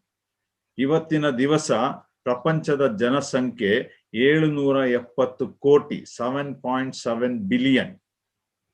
ಒಂದು ವೇಳೆ ಕರ್ತನಾದ ಯೇಸು ಕ್ರಿಸ್ತನ ಅಥವಾ ಈ ಸಂಕಟ ಮಹಾಸಂಕಟ ಕಾಲ ಇನ್ನು ಮುಂದುವರಿಯುತ್ತಾ ಹೋಗುವಾಗ ಪ್ರಪಂಚದಲ್ಲಿ ಜನಸಂಖ್ಯೆ ಜಾಸ್ತಿ ಆಗುತ್ತಾ ಹೋಗ್ತದೆ ಹೊರತು ಕಡಿಮೆ ಆಗುತ್ತಾ ಹೋಗುವಂತದ್ದಾಗಿಲ್ಲ. ಯಾವುದೇ ಕರೋನಾ ಬರ್ಲಿ, ಏನೇ ಬರ್ಲಿ, ನೋಡ್ರಿ, ಆ ಜನಸಂಖ್ಯೆ ಈಗ 770 ಕೋಟಿ ಎಂಬುದಾಗಿ ಹೇಳುವಾಗ ಅದರ ಕಾಲು ಭಾಗ ಎಂಬುದಾಗಿ ನಾವು ನೆನೆಸುವುದಾದ್ರೆ ಸಾಧಾರಣ 170 ಕೋಟಿಯಷ್ಟು ಜನಸಂಖ್ಯೆ, 170 ಕೋಟಿ ಜನಸಂಖ್ಯೆ ನಾಶವಾಗ್ತದೆ ಎಂಬುದಾಗಿ ನಾವು ತಿಳ್ಕೊಳ್ಳುವಂತರಾಗಿದ್ದೇವೆ. ಯಾವಾಗ? ಸಂಕಟ ಮತ್ತು ಮಹಾಸಂಕಟ ಕಾಲದ ಮೊದಲನೇ 3.5 ವರ್ಷದ ಪ್ರಾರಂಭದ ದಿನಗಳಲ್ಲಿ ಈ 4 ತೀರ್ಪುಗಳನ್ನ ದೇವರು ಕಳಿಸಿಕೊಡುವಾಗ ಎಷ್ಟು ಕಾಲ ಅದಕ್ಕೆ ಹಿಡಿತದೆ ಎಂಬುದಾಗಿ ವಾಕ್ಯದಲ್ಲಿ ಕೊಡಲ್ಪಟ್ಟಿಲ್ಲ. ಅದರ ಊಹೆಗಳನ್ನ ನಾವು ಮಾಡುವಂತ ಅವಶ್ಯಕತೆಯೂ ಇಲ್ಲ. ಆದ್ರೆ ಇವೆಲ್ಲವೂ ದೇವರು ನೇಮಿಸಿದಂತ ಸಮಯಕ್ಕೆ ತಕ್ಕ ಹಾಗೆ ನಡೆಯುವಂತದ್ದಾಗಿದೆ ಎಂಬುದಾಗಿ ನಾವು ನೋಡುವಂತರಾಗಿದ್ದೇವೆ. ಒಂದು ವೇಳೆ 140 ಕೋಟಿ ಜನಸಂಖ್ಯೆ ಎಂಬುದಾಗಿ ಹೇಳುವಾಗ ನಾವು ತಿಳ್ಕೊಂಡು 140 ಅಲ್ಲ, 170 ಕೋಟಿ ಜನಸಂಖ್ಯೆ ನಾಶವಾಗ್ತದೆ ಎಂಬುದಾಗಿ ಹೇಳುವಾಗ ಒಂದು ವೇಳೆ ಭಾರತದ ಜನಸಂಖ್ಯೆ ಇವತ್ತು 133, 135 ಕೋಟಿ ಉಂಟು, ಅಥವಾ ಚೈನಾ ದೇಶದ ಜನಸಂಖ್ಯೆ ಸಾಧಾರಣ 160 ಕೋಟಿ ಉಂಟು. ನೋಡ್ರಿ, ಒಂದು ಇಡೀ ಚೈನಾ ದೇಶ ನಾಶವಾದಾಗ ಆ ರೀತಿಯಾಗಿ ಪ್ರಪಂಚದಾದ್ಯಂತ ಹೆಣಗಳು ಉರುಳುತ್ತವೆ. ಆ ರೀತಿಯಾಗಿ ಮಾಸ್ ಕಿಲ್ಲಿಂಗ್ ಆಗುವಾಗ, ಹೆಣಗಳು ಉರುಳುವಾಗ ಅದರ ಒಂದು ವಾತಾವರಣದ ಸ್ಥಿತಿಯನ್ನು ಕೂಡ ಆಲೋಚನೆ ಮಾಡ್ರಿ. ಸಾಂಕ್ರಾಮಿಕ ರೋಗಗಳು ಹಬ್ಬಿಕೊಳ್ಳುವಂಥದ್ದನ್ನ ಆಲೋಚನೆ ಮಾಡ್ರಿ. ಅದಕ್ಕೆ ಕರ್ತನಾದ ಯೇಸು ಕ್ರಿಸ್ತನು ಹೇಳುವಂಥದ್ದು ಸಂಕಟ ಮತ್ತು ಮಹಾಸಂಕಟ ಕಾಲ ಎಂಬುದಾಗಿ. ಇದು ಸಂಕಟ ಕಾಲದಲ್ಲಿ ಇಷ್ಟು ನಡೆಯಬೇಕಾದ್ರೆ ಮಹಾಸಂಕಟ ಕಾಲಕ್ಕೆ ಪ್ರವೇಶಿಸುವಾಗ ಇನ್ನೇನೆಲ್ಲ ನಡೆಯುವಂಥದ್ದಾಗಿದೆ. ಅದನ್ನೇ ಮತ್ತಾಯನ ಸುವಾರ್ತೆ 16-17ನೇ ವರ್ಷದಲ್ಲಿ ಯೇಸು ಸ್ವಾಮಿ ಹೇಳುವುದೇನೆಂದ್ರೆ, 17ನೇ ವರ್ಷದ ಮುಂದಕ್ಕೆ ಓದುವಾಗ, ಇಂಥ ಸಮಯ ಭೂಮಿ ಪ್ರಾರಂಭವಾಗಿದಾಗಿನಿಂದ ಬಂದಿಲ್ಲ. ಒಂದು ವೇಳೆ ದೇವರು ಇದನ್ನ ಕಡಿಮೆ ಮಾಡದೆ ಹೋದರೆ ಇನ್ನೂ ಬಹಳ ಭಯಂಕರವಾದ ನಷ್ಟಗಳು ಸಂಭವಿಸ್ಲಿಕ್ಕಿದೆ ಎಂಬುದಾಗಿ ಯೇಸು ಸ್ವಾಮಿ ತಾನೇ ಹೇಳುವಂತವನಾಗಿದ್ದಾನೆ. ಇದರಿಂದೆಲ್ಲ ಸಭೆಯನ್ನ ಆತನು ತಪ್ಪಿಸಿದ್ದಾನೆ. ಪ್ರಿಯರೇ, ಸಭೆಯಾದಂತ ನಾವು ಆತನನ್ನು ಅಂಗೀಕರಿಸಿಕೊಂಡು ಆತನ ಮಕ್ಕಳಾಗಿ ಎಷ್ಟು ಭಾಗ್ಯಶಾಲಿಗಳಾಗಿ ಲೋಕದಲ್ಲಿ ನಾವು ಜೀವಿಸ್ತಾ ಇದ್ದೇವೆ. ಹಾಗಾದ್ರೆ ಇದು ಬರಲಿಕ್ಕಿರುವಂತ ಸಂಗತಿಗಳನ್ನ, ಇನ್ನು ನಾಶವಾಗ್ಲಿಕ್ಕಿರುವಂತ ಆತ್ಮಗಳಿಗೆ ನಾವು ತಿಳಿಸಿಕೊಡಬೇಕು. ಸುವಾರ್ತೆಯನ್ನ ಸಾರುವಂತವರಾಗಿರ್ಬೇಕು. ಭಯಪಡಿಸುವ ಸುವಾರ್ತೆ ಸಾರಬೇಡ್ರಿ, ಕೃಪೆಯ ಸುವಾರ್ತೆ ಸಾರ್ರಿ, ಪ್ರೀತಿಯ ಸುವಾರ್ತೆ ಸಾರ್ರಿ. ಅನೇಕ ಸಲ ನಾವು ತಪ್ಪು ಮಾಡುವುದೇನೆಂದ್ರೆ, ನಮ್ಮ ಸುವಾರ್ತೆಗಳಲ್ಲಿ ನರಕಗಳನ್ನ ವರ್ಣಿಸ್ತೇವೆ, ಭಯಂಕರವಾದಂತ ತೊಂದರೆಗಳನ್ನ ವರ್ಣಿಸ್ತೇವೆ. ಅದು ಆ ರೀತಿಯಾಗಿ ಮಾಡುವಾಗ ಅದು ಶುಭ ಸಂದೇಶವಾಗಿರುವುದಿಲ್ಲ, ಭಯ ಪಡುವಂತ ಸಂದೇಶವಾಗಿರ್ತದೆ. ಆದ್ರೆ ಸೂಕ್ಷ್ಮವಾಗಿ ಕೆಲವು ಸಂಗತಿಗಳನ್ನ ಅವರಿಗೆ ನಾವು ಸುವಾರ್ತೆಗಳಲ್ಲಿ ತಿಳಿಸಿ ಮುಂದೆ ಹೋಗುವಂತವ್ರು ಆಗಿರಬೇಕು. 5ನೇ ಮುದ್ರೆಗೆ ಬರುವಾಗ, ಇದು 2ನೇ ಭಾಗ, 6ನೇ ಅಧ್ಯಾಯದ 2ನೇ ಭಾಗ. 5ನೇ ಮುದ್ರೆಯಲ್ಲಿ ಒಂದು ವಿಭಿನ್ನವಾದಂತ ಒಂದು ಘಟನೆಯನ್ನ ನಾವಿಲ್ಲಿ ನೋಡುವಂತರಾಗಿದ್ದೇವೆ. ಅದು ಏನು ಎಂಬುದಾಗಿ ನಾವು ಅದನ್ನ ಈಗ ನೋಡುವಂತವರಾಗಿರೋಣ. ನಾನು ನಿಮಗಾಗಿ ಓದ್ಕೊಳ್ತೇನೆ 9ನೇ ವಚನದಿಂದ. ಆತನು 5ನೆಯ ಮುದ್ರೆಯನ್ನ ಹೊಡೆದಾಗ ದೇವರ ವಾಕ್ಯದ ನಿಮಿತ್ತವಾಗಿಯೂ ತಾವು ಹೇಳಿದ ಸಾಕ್ಷಿಯ ನಿಮಿತ್ತವಾಗಿಯೂ ಹತವಾದವರ ಆತ್ಮಗಳು ಯಜ್ಞವೇದಿಯ ಕೆಳಗಿರುವುದನ್ನ ಕಂಡೆನು. ಅವರು, ಒಡೆಯನೆ, ಪರಿಶುದ್ಧನೂ ಸತ್ಯವಂತನೂ ಆಗಿರುವ ಆತನೇ, ಭೂನಿವಾಸಿಗಳು ನಮ್ಮನ್ನ ಕೊಂದದ್ದಕ್ಕಾಗಿ ನೀನು ಎಷ್ಟು ಕಾಲದವರೆಗೂ ನ್ಯಾಯ ವಿಚಾರಿಸದೆಯೂ ಪ್ರತಿದಂಡನೆ ಮಾಡದೆಯೂ ಇರುವಿ ಎಂದು ಮಹಾಶಬ್ದದಿಂದ ಕೂಗಿದರು. ಅವರಲ್ಲಿ ಒಬ್ಬೊಬ್ಬನಿಗೆ ಒಂದೊಂದು ಬಿಳಿ ನಿಲುವಂಗಿಯು ಕೊಡಲ್ಪಟ್ಟಿತು. ಇದಲ್ಲದೆ ನಿಮ್ಮ ಹಾಗೆ ಕೊಲೆಯಾಗಬೇಕಾಗಿರುವ ನಿಮ್ಮ ಸಹೋದರರ ಮತ್ತು ನಿಮ್ಮ ಜೊತೆದಾಸರ ಸಂಖ್ಯೆಯು ಪೂರ್ಣವಾಗುವ ತನಕ ಇನ್ನೂ ಸ್ವಲ್ಪ ಕಾಲ ವಿಶ್ರಮಿಸಿಕೊಂಡಿರಬೇಕೆಂದು ಅವರಿಗೆ ಉತ್ತರವಾಯಿತು ಎಂಬುದಾಗಿ ನಾವು ನೋಡುವಂತರಾಗಿದ್ದೇವೆ. ನೋಡ್ರಿ, ಈಗ ಪರಲೋಕದಲ್ಲಿಯೂ ಕೂಡ ಒಂದು ಯಜ್ಞವೇದಿ ಉಂಟು. ನಾವು ಯಜ್ಞವೇದಿ, ಧೂಪವೇದಿ, ಮಂಜೂಷ, ಕೆರೂಬಿ, ಮೇಜು, ಗಂಗಾಳ ಇವನ್ನೆಲ್ಲ ನೋಡುವಂಥದ್ದು ಈ ಲೋಕದಲ್ಲಿ ಮೋಶೆಯ ಮುಖಾಂತರ ನೇಮಿಸಿಕೊಡಲ್ಪಟ್ಟಂತ ಆ ದೇವದರ್ಶನದ ಗುಡಾರದಲ್ಲಿ, ಅನಂತರ ಸೊಲೊಮೋನನು ಕಟ್ಟಿಸಿದಂತ ದೇವಾಲಯದಲ್ಲಿ. ನೋಡ್ರಿ, ಒಂದು ಸತ್ಯತೆ ನಾವು ಅರ್ಥ ಮಾಡಿಕೊಳ್ಳಬೇಕು. ದೇವರು ಏನನ್ನೇ ಈ ಲೋಕಕ್ಕೆ ಕೊಟ್ಟರೂ ಕೂಡ ಪರಲೋಕದಲ್ಲಿ ಇರುವಂತಹ ಒಂದು ಪ್ರತಿಬಿಂಬವನ್ನೇ, ದ ರಿಫ್ಲೆಕ್ಷನ್, ಅದನ್ನೇ ಈ ಲೋಕದಲ್ಲಿಯೂ ಕೂಡ ಆತನು ಉಂಟು ಮಾಡುವಂತನಾಗಿದ್ದಾನೆ. ಈ ಲೋಕದಲ್ಲಿ ಇದ್ದಂತ ಆ ದೇವದರ್ಶನ ಗುಡಾರದ ಎಲ್ಲಾ ವಸ್ತುಗಳು, ಅದರ ಹಿಂದಗಡೆ ಇರುವಂತ ಎಲ್ಲಾ ಅರ್ಥಗಳು, ಅದರಲ್ಲಿ ನೆರವೇರುವಂತ ಎಲ್ಲಾ ವಿಷಯಗಳು ಪರಲೋಕದಲ್ಲಿರುವಂತ ನಮ್ಮ ಕರ್ತನಾದ ಯೇಸು ಕ್ರಿಸ್ತನಲ್ಲಿ ನೆರವೇರಿಸಲ್ಪಟ್ಟಂತದ್ದಾಗಿದೆ. ಅದು ಕರ್ತನಾದ ಯೇಸು ಕ್ರಿಸ್ತನನ್ನ ಸೂಚಿಸುವಂತದ್ದಾಗಿದೆ. ಈ ಲೋಕದಲ್ಲಿ ಇದ್ದ ಹಾಗೆ ಪರಲೋಕದಲ್ಲಿಯೂ ಕೂಡ ಒಂದು ದೇವದರ್ಶನ ಗುಡಾರದ ರೀತಿಯಲ್ಲಿ ಇರುವಂತದ್ದಾಗಿದೆ. ಪೌಲ ಅದನ್ನ ಕೊರಿಂಥ ಪತ್ರಿಕೆಯಲ್ಲಿ ತಿಳಿಸ್ತಾ ಹೋಗುವಂತನಾಗಿದ್ದಾನೆ. ಹೇಗೂ ಈಗ ಆ ಭಾಗಕ್ಕೆ ಹೋಗುವುದು ಬೇಡ, ಹೇಗೂ ಇರ್ಲಿ. ನಮ್ಮ ಸೇವೆ ಆ ದೇವದರ್ಶನ ಗುಡಾರದಲ್ಲಿಯೂ ಕೂಡ ನಡೆಯುವಂತದ್ದಾಗಿರಬೇಕು. ಆ ಸೇವೆಯನ್ನ ಅಭಿವೃದ್ಧಿ ಪಡಿಸ್ಲಿಕ್ಕಾಗಿ ಕರ್ತನಾದ ಯೇಸು ಕ್ರಿಸ್ತನು ಪ್ರಯಾಸ ಪಡುವಂತವನಾಗಿದ್ದಾನೆ. ಅದರಲ್ಲಿ ನಾವು ಕೂಡ ಪಾಲುಗಾರಿಕೆ ತೆಗೆದುಕೊಳ್ಳಬೇಕೆಂಬುದಾಗಿ ಪೌಲನು ತಿಳಿಸ್ತಾ ಬರುವಂತ ಸಂಗತಿಯನ್ನ ನಾವು ನೋಡ್ತೇವೆ. ಹೇಗೂ ಇರ್ಲಿ, ಇಲ್ಲಿ ನೋಡ್ರಿ, ಈಗ ಪರಲೋಕದಲ್ಲಿಯೂ ಕೂಡ ಒಂದು ಯಜ್ಞವೇದಿ ಇದೆ. ಆ ಯಜ್ಞವೇದಿಯ ಅಡಿಯಲ್ಲಿ ಆ ಹುತಾತ್ಮರ ಅಥವಾ ಮಾರ್ಟಿರ್ಸ್, ದೇವರಿಗಾಗಿ ರಕ್ತ ಸಾಕ್ಷಿಗಳಾದಂಥವರ ಆತ್ಮಗಳು ಆ ಯಜ್ಞವೇದಿಯ ಅಡಿಯಲ್ಲಿ ಇಡಲ್ಪಟ್ಟುಂಟು. ಅವರಿಗೆ ಒಂದು ಬಿಳಿ ಏನಂತೆ ಅವರಿಗೆ ಒಂದು ಬಿಳಿ ನಿಲುವಂಗಿಯು ಕೊಡಲ್ಪಟ್ಟಿದೆ. ನೋಡ್ರಿ, ಆ ಬಿಳಿ ನಿಲುವಂಗಿ ಕೊಡಲ್ಪಟ್ಟಿದೆ ಎಂಬುದಾಗಿ ಹೇಳುವಾಗ ಇವರೆಲ್ಲರೂ ನೀತಿವಂತರೇ. ದೇವರ ಕರ್ತನಾದ ಯೇಸು ಕ್ರಿಸ್ತನ ನೀತಿವಂತಿಕೆಯ ಆ ವಸ್ತ್ರವನ್ನ ಧರಿಸಿಕೊಂಡಂತವರಾಗಿದ್ದಾರೆ. ಇವರೆಲ್ಲರೂ ಕೂಡ ಅವರಲ್ಲಿ ವಾಕ್ಯದಲ್ಲಿ ಅವರೇ ಹೇಳ್ತಾ ಇದ್ದಾರೆ, ಪ್ರಾರ್ಥನೆ ಮಾಡ್ತಾ ಇದ್ದಾರೆ. ಅವನಂತರ ದೇವರ ವಾಕ್ಯದ ಆತ್ಮನು ಕೂಡ ನುಡಿಯುತ್ತಾ ಇದ್ದಾನೆ. ಏನಂದ್ರೆ, ತಾವು ಹೇಳಿದ ಸಾಕ್ಷಿಯ ನಿಮಿತ್ತವಾಗಿಯೂ ಅಥವಾದವರ ಆತ್ಮಗಳು ಯಜ್ಞವೇದಿಯ ಕೆಳಗಿರುವುದನ್ನ ಕಂಡೆನು ಎಂಬುದಾಗಿ ಯೋಹಾನನು ಈ ದರ್ಶನವನ್ನ ಈಗ ನೋಡ್ತಾ ಇದ್ದಾನೆ. ಅವನಿಗೂ ಆಶ್ಚರ್ಯವಾಗ್ತಾ ಇದೆ. ಈ ಆತ್ಮಗಳು ಯಾರು?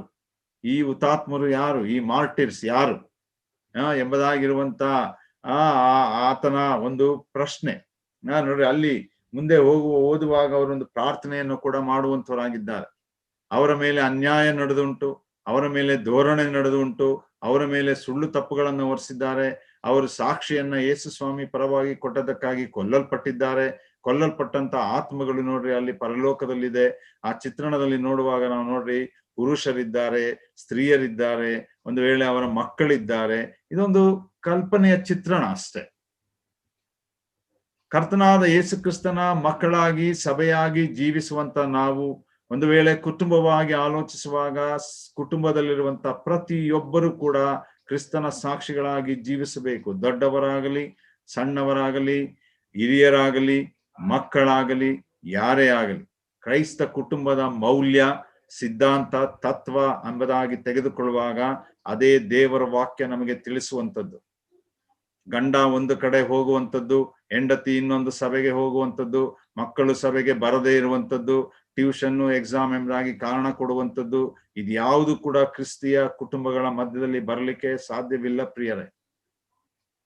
ಎಲ್ಲರೂ ಕೂಡ ಕುಟುಂಬವಾಗಿ, ಯಾಕಂದ್ರೆ family is the my nature of the church. ಕುಟುಂಬ ಅನ್ನುವಂಥದ್ದು ಸಭೆಯ ಒಂದು ಸಣ್ಣ ಆಕೃತಿ ಆಗಿದೆ.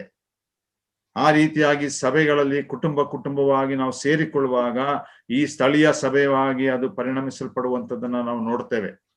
ಆ ಸ್ಥಳೀಯ ಸಭೆಗಳು ಪ್ರಪಂಚದಾದ್ಯಂತ ಒಟ್ಟಾಗುವಾಗ ಕ್ರಿಸ್ತನಲ್ಲಿ ನಾವೆಲ್ಲರೂ ಅಂಗಗಳಾಗಿ ಸಾರ್ವತ್ರಿಕ ಸಭೆಯಾಗಿ ನಾವು ಕಾಣುವಂಥವ್ರು ನಾವಾಗಿದ್ದೇವೆ.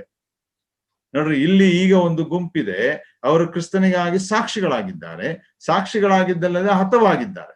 ಈಗ ಅವರೊಂದು ಪ್ರಾರ್ಥನೆ ಮಾಡ್ತಾ ಇದ್ದಾರೆ. ಏನ್ ಪ್ರಾರ್ಥನೆ ಮಾಡ್ತಾ ಇದ್ದಾರೆ ಅಂದ್ರೆ, 10ನೇ ವಚನ, ಒಡೆಯನೇ, ಪರಿಶುದ್ಧನೂ ಸತ್ಯವಂತನೂ ಆಗಿರುವಾತನೇ, ಭೂನಿವಾಸಿಗಳು ನಮ್ಮನ್ನ ಕೊಂದದಕ್ಕಾಗಿ ನೀನು ಎಷ್ಟು ಕಾಲದವರೆಗೂ ನ್ಯಾಯ ವಿಚಾರಿಸದೆಯೂ ಪ್ರತಿದಂಡನೆ ಮಾಡದೆಯೂ ಇರುವಿ ಎಂದು ಮಹಾಶಬ್ದದಿಂದ ಕೂಗಿದರು ಎಂಬುದಾಗಿ ನಾವು ನೋಡುತ್ತೇವೆ. This prayer is called as imprecatory prayer ಎಂಬುದಾಗಿ. ಇಂಪ್ರಿಕೇಟರಿ ಪ್ರೇಯರ್ ಎಂಬುದಾಗಿ ಹೇಳುವಾಗ ಅದು ಒಂದು ವೇಳೆ ಅವರ ಮೇಲೆ ದೇವರು ತನ್ನ ಕೋಪವನ್ನ ತೋರಿಸಿಕೊಡಿರಿ ಎಂಬುದಾಗಿ ಪ್ರತಿಕಾರ ಸಲ್ಲಿಸುವ ಹಾಗೆ ಅವರು ಮಾಡುವಂತ ಪ್ರಾರ್ಥನೆ. ಅದು ಸರಿಯಾದಂತ ಪ್ರಾರ್ಥನೆ. ಯಾಕಂದ್ರೆ ಅವರು ಕೊಲ್ಲಲ್ಪಟ್ಟಿದ್ದಾರೆ. ಅನ್ಯಾಯ ಅನ್ನೋದು ಇನ್ನೂ ಮುಂದುವರಿತಾ ಇದೆ. ಸಂಕಟ ಕಾಲದಲ್ಲಿ ಮಹಾ ಅನ್ಯಾಯವಾಗ್ತಾ ಇದೆ. ಆ ಅನ್ಯಾಯವನ್ನ ನೀನು ಎಷ್ಟು ಸಹಿಸ್ಕೊಳ್ತೀಯ ದೇವರೇ? ಅವರ ಮೇಲೆ ನೀನು ಪ್ರತಿಕಾರವನ್ನ ಸಲ್ಲಿಸು. ಅವರನ್ನ ನೀನು ಕೊಂದು ಹಾಕುವಂತವನಾಗಿರು, ನಾಶ ಮಾಡುವಂತವನಾಗಿರು, ತೀರ್ಪು ಮಾಡುವಂತವನಾಗಿರು. ಆ ಪ್ರಾರ್ಥನೆ ಮಾಡುವಾಗ ದೇವರಿಗೆ ಅವರು ಗುಣಗಾನ ಮಾಡ್ತಾರೆ. ಏನಂದ್ರೆ, ಅವ್ರು ಹೇಳುವಂಥದ್ದೇನೆಂದ್ರೆ, ನೀನು ಪರಿಶುದ್ಧನಾಗಿದ್ದಿ, ನೀನು ಸತ್ಯವಂತನಾಗಿದ್ದಿ, ನೀನು ನೀತಿವಂತನಾಗಿದ್ದಿ, ನೀನು ತಪ್ಪು ಮಾಡ್ಲಿಕ್ಕೆ ಸಾಧ್ಯವಿಲ್ಲ. ನಿನ್ನ ಗಣನೆಗೆ, ನಿನ್ನ ಜ್ಞಾನಕ್ಕೆ ತಕ್ಕ ಹಾಗೆ ನೀನು ಈ ಒಂದು ಪ್ರತಿಕಾರವನ್ನ ಸಲ್ಲಿಸುವಂತವನಾಗು ಎಂಬುದಾಗಿ ಅವರು ಬೇಡುವಂತ ಪ್ರಾರ್ಥನೆ. ಅವರು ನಮ್ಗೆ ಹಿಂಗ್ ಮಾಡಿದ್ರು ಅಂತ ಮಾಡಿ ಎಂಬುದಾಗಿ ಪ್ರಾರ್ಥನೆ ಅಲ್ಲ. ಅವರ ಒಂದು ಪ್ರಾರ್ಥನೆ ಏನಂದ್ರೆ, ಇನ್ನೂ ಎಷ್ಟು ಜನ ಅವರು ಸಾಯುವಂತವರಾಗಿರ್ಬೇಕು, ಆದ್ರಿಂದ ನೀನು ಅವರಿಗೆ ಪ್ರತಿಕಾರವನ್ನ ಸಲ್ಲಿಸು, ಅದನ್ನ ನಿಲ್ಲಿಸು ಎಂಬುದಾಗಿ ಅವರು ಪ್ರಾರ್ಥನೆಯನ್ನ ಮಾಡುವಂತವರಾಗಿದ್ದಾರೆ. ಆ ಪ್ರಾರ್ಥನೆ ಮಾಡುವಾಗ ದಟ್ ಈಸ್ ದ ಇಂಪ್ರಿಕೇಟರಿ ಪ್ರೇಯರ್ಸ್ ಎಂಬುದಾಗಿ ನಾವು ನೋಡ್ತೇವೆ. ನಾವು ಕೀರ್ತನೆಗಳಲ್ಲಿಯೂ ಕೂಡ ನಾವು ಕೀರ್ತನೆ ಭಾಗಗಳನ್ನ ಮಾಡುತ್ತಾ ಬರುವಾಗ ಅದರಲ್ಲಿ ಇಂಪ್ರಿಕೇಟರಿ ಸ್ಯಾಮ್ಸ್ ಎಂಬುದಾಗಿ ನಾವು ನೋಡುವಂತರಾಗಿದ್ದೇವೆ. ಪ್ರತಿಕಾರ ಸಲ್ಲಿಸುವಂತ, ಶಪಿಸುವಂತ ಕೀರ್ತನೆಗಳು ಎಂಬುದಾಗಿ ಉಂಟು. ಒಂದು ಉದಾಹರಣೆಗೆ 59ನೇ ಕೀರ್ತನೆ, 69ನೇ ಕೀರ್ತನೆ, 83ನೇ ಕೀರ್ತನೆ, 137ನೇ ಕೀರ್ತನೆ, ಹೀಗೆ ನಾನಾ ಕೀರ್ತನೆಗಳನ್ನ ನಾವು ನೋಡ್ತೇವೆ. ಅಲ್ಲಿ ಅನೇಕ ಸಲ ದಾವೀದನು ಆ ತರವಾದಂತ ಪ್ರಾರ್ಥನೆಯನ್ನ ಮಾಡ್ತಾನೆ. ನನ್ನ ಶತ್ರುಗಳು ನನ್ನ ಮೇಲೆ ಬಿದ್ದಿದ್ದಾರೆ, ನನಗೆ ರಾತ್ರಿ ಮಲಗಲಿಕ್ಕೆ ಬಿಡೋದಿಲ್ಲ, ನನ್ನನ್ನ ಓಡಿಸಿಕೊಂಡು ಬರ್ತಾ ಇದ್ದಾರೆ, ನೀನು ಪ್ರತಿಕಾರ ಸಲ್ಲಿಸದೆ ಹೇಗೆ ಸುಮ್ಮನೆ ಇರುವಿ, ಅವರನ್ನ ನೀನು ನಾಶ ಮಾಡುವಂತವನಾಗು, ನಾಶ ಮಾಡುವಾಗ ಏಕಕಾಲದಲ್ಲಿ ನಾಶ ಮಾಡಬೇಡ, ಅವರು ನರಳುವಂತವರಾಗಿ ನಾಶ ಮಾಡುವಂತವನಾಗಿ. ಈಗ ನೋಡಿ, ದಾವೀದನು ಕೂಡ ಪ್ರಾರ್ಥಿಸ್ತಾನೆ. ಆ ರೀತಿಯಾಗಿ ಈ ಆತ್ಮಗಳು ಪ್ರಾರ್ಥಿಸ್ತಾ ಉಂಟು. ಆ ರೀತಿ ಪ್ರಾರ್ಥಿಸುವಾಗ ದೇವರವ್ರಿಗೊಂದು ಉತ್ತರ ಕೊಡ್ತಾನೆ. ಏನ್ ಉತ್ತರ ಕೊಡ್ತಾನೆ ಎಂಬುದಾಗಿ ಹೇಳುವಾಗ ನಾವು 11ನೇ ವರ್ಷದಲ್ಲಿ ನಾವು ನೋಡ್ತೇವೆ, ಒಬ್ಬೊಬ್ಬನಿಗೆ ಒಂದೊಂದು ಬಿಳಿ ನಿಲುವಂಗಿ ಕೊಟ್ಟಿತು, ಇದಲ್ಲದೆ ನಿಮ್ಮ ಹಾಗೆ ಕೊಲೆಯಾಗಬೇಕಾಗಿರುವ ನಿಮ್ಮ ಸಹೋದರರ ಮತ್ತು ನಿಮ್ಮ ಜೊತೆದಾಸರ ಸಂಖ್ಯೆಯು ಪೂರ್ಣವಾಗುವ ತನಕ ಇನ್ನೂ ಸ್ವಲ್ಪ ಕಾಲ ವಿಶ್ರಮಿಸಿಕೊಂಡಿರಬೇಕೆಂದು ಅವರಿಗೆ ಉತ್ತರವಾಯಿತು ಎಂಬುದಾಗಿ. ನೋಡ್ರಿ, ಅವರ ಜೊತೆದಾಸರು ಇನ್ನೂ ಅನೇಕರು ಈ ಲೋಕದ ಮೇಲಿದ್ದಾರೆ. ಅವರೀಗ ಕೊಲೆಯಾಗಬೇಕು, ಅವರು ತಮ್ಮ ಪ್ರಾಣಗಳನ್ನು ಅನೇಕರು ಒಪ್ಪಿಸುವಂತವರಾಗಿರ್ಬೇಕು. ನಾವು ಈ ಸಂಕಟ ಮಹಾಸಂಕಟ ಕಾಲ ಕಲಿಯುತ್ತಾ ಮುಂದೆ ಹೋಗುವಾಗ, ಕ್ರಿಸ್ತ ವಿರೋಧಿ ಸುಳ್ಳು ಪ್ರವಾದಿ ಬರುವಾಗ ಯಥೇಚ್ಛವಾಗಿ ದೇವರ ಮಕ್ಕಳು ಕೊಲ್ಲಲ್ಪಡುವಂಥದ್ದನ್ನ ನಾವು ನೋಡ್ತೇವೆ. ದೇವರ ಮಕ್ಕಳು ಎಂಬುದಾಗಿ ಸಂಕಟ ಕಾಲದಲ್ಲಿ ಹೇಳುವಾಗ 2 ಭಾಗ ಮಾಡಬಹುದು. ಒಂದು, ಇಸ್ರಾಯೇಲರೊಳಗಿಂದ, ಯಹೂದ್ಯರೊಳಗಿಂದ ಯೇಸು ಸ್ವಾಮಿಯನ್ನ ಅಂಗೀಕರಿಸಿದಂತಹ ಮಕ್ಕಳು. ಎರಡನೇದು, ಅನ್ಯ ಜನಾಂಗಗಳೊಳಗಿಂದ ಯೇಸು ಸ್ವಾಮಿಯನ್ನ ಅಂಗೀಕರಿಸಿದಂತಹ ಮಕ್ಕಳು. ಇವರೆಲ್ಲರನ್ನ ಆತನು ಕೊಲ್ಲುತ್ತಾ ಮಾಡುತ್ತಾ ಹೋಗುವಂತನಾಗಿರ್ತಾನೆ. ಯಾಕಂದ್ರೆ ಅವರು ಯಾರೂ ಕೂಡ ಆ ಕ್ರಿಸ್ತ ವಿರೋಧಿ ಕೊಡುವಂತ ಗುರುತು 666 ಸಂಖ್ಯೆಯನ್ನ ಅವರ ಕೈಯ ಮೇಲಾಗಲಿ ಹಣೆಯ ಮೇಲಾಗಲಿ ಅವರು ಹಾಕಿಕೊಳ್ಳುವುದಿಲ್ಲ. ಅನಂತರ ಆ ಕ್ರಿಸ್ತ ವಿರೋಧಿಯ ಪ್ರತಿಮೆಗೆ ಅವರು ಅಡ್ಡ ಬೀಳುವಂತವರಾಗಿರುವುದಿಲ್ಲ. ಅವರು ತಮ್ಮ ಆ ಪ್ರಾಮಾಣಿಕತೆಯನ್ನ ಕರ್ತನಾದ ಯೇಸು ಕ್ರಿಸ್ತನಿಗೆ ಆ ಮಹಾಸಂಕಟ ಕಾಲದಲ್ಲಿ ಧೈರ್ಯವಾಗಿ ಎದೆ ಒಡ್ಡಿ ನಿಂತು ಕ್ರಿಸ್ತ ವಿರೋಧಿಗೆ ವಿರೋಧವನ್ನ ಮಾಡುವಾಗ, ಕ್ರಿಸ್ತ ವಿರೋಧಿ ಮತ್ತು ಸುಳ್ಳು ಪ್ರವಾದಿ ಅನೇಕ ಮಕ್ಕಳನ್ನ ಹತ ಮಾಡ್ತಾನೆ. ಅದನ್ನ ನೀವು 13ನೇ ಅಧ್ಯಾಯದಲ್ಲಿ, ಪ್ರಕಟಣೆ ಗ್ರಂಥ 13ನೇ ಅಧ್ಯಾಯದಲ್ಲಿ ಓದುತ್ತಾ ಬರುವಂತವ್ರು ನೀವು ಆಗಿರಿ. ನೋಡ್ರಿ, ಹಾಗೆ ಅನೇಕರು ಕೊಲ್ಲಲ್ಪಡುವಂಥದ್ದನ್ನ ನಾವು ನೋಡ್ತೇವೆ. ಜಕರ್ಯ ಗ್ರಂಥ 8ನೇ ಅಧ್ಯಾಯ 9-10ನೇ ವಚನ ನಾವು ನೋಡುವಾಗ, ಯಹೂದ್ಯರಲ್ಲಿ ಸಂಕಟ ಮತ್ತು ಮಹಾಸಂಕಟ ಕಾಲ ಅಂತ್ಯವಾಗುವಾಗ ಯಹೂದ್ಯರಲ್ಲಿ ಉಳ್ಕೊಳ್ಳುವಂತ ಜನಸಂಖ್ಯೆ ಎಷ್ಟು ಎಂಬುದಾಗಿ ನೋಡುವುದಾದ್ರೆ, 2/3 ಭಾಗ ನಾಶವಾಗ್ತಾರೆ, 1/3 ಭಾಗ ಮಾತ್ರ ಉಳ್ಕೊಳ್ತಾರೆ. 2/3 of the Jews will be killed, 1/3 of the Jews will be survived. ನೋಡ್ರಿ, ಎಷ್ಟು ಭಯಂಕರವಾದಂತಹ ಸಂಗತಿ. ಯಾಕಂದ್ರೆ ಕ್ರಿಸ್ತ ವಿರೋಧಿಗೂ ಸೈತಾನನಿಗೂ ಅತಿಯಾದಂತ ಕೋಪ ವಿರೋಧ ಇರುವಂತದ್ದು ಈ ಇಸ್ರಾಯೇಲರ ಮೇಲೆ. 12ನೇ ಅಧ್ಯಾಯದಲ್ಲಿ ಅವನು ಇಸ್ರಾಯೇಲನ್ನ ಅಟ್ಟಿಸಿಕೊಂಡು ಹೋಗ್ತಾನೆ. ಆ ಸ್ತ್ರೀಯಲ್ಲಿ ಜನಿಸಿದಂತಹ ಮಗುವನ್ನ ಅಟ್ಟಿಸಿಕೊಂಡು ಹೋಗ್ತಾನೆ. ಆ ಸ್ತ್ರೀ ಬೇರೆ ಯಾರು ಅಲ್ಲ, ಇಸ್ರಾಯೇಲ್. ಆ ಇಸ್ರಾಯೇಲ್ ದೇಶವನ್ನ ಅಟ್ಟಿಸ್ಕೊಂಡು ಹೋಗುವಂತ ಚಿತ್ರಣವನ್ನ ನೋಡ್ತೀವಿ. ಆದ್ರೆ ದೇವರು ಹೇಳ್ತಾನೆ ಇಲ್ಲಿ ಅವರಿಗೆ, ಇಲ್ಲ, ತಾಳ್ಕೊಂಡಿರ್ರಿ. ನೋಡ್ರಿ, ಅಲ್ಲಿ ದೇವರ ಗುಣವನ್ನ ನಾವು ಕಾಣುವಂತವರಾಗಿದ್ದೇವೆ. ನಮ್ಮ ದೇವರ ಗುಣ ಏನು ಎಂಬುದಾಗಿ ಹೇಳುವಾಗ, our God is slow to judgement and long suffering to the mercy. ಅಂದ್ರೆ ಆತನು ತೀರ್ಪನ್ನ ಕೊಡಲಿಕ್ಕೆ ನಿಧಾನ ಮಾಡ್ತಾನೆ, ಕರುಣೆಯನ್ನ ಸುರಿಸ್ಲಿಕ್ಕೆ ಆತನು ಸಹಿಸಿಕೊಂಡು ದೇವರ ಮನುಷ್ಯರ ಮೇಲೆ ತನ್ನ ಕೃಪೆಯನ್ನ ಸುರಿಸ್ತಾ ಹೋಗುವಂತನಾಗಿರ್ತಾನೆ.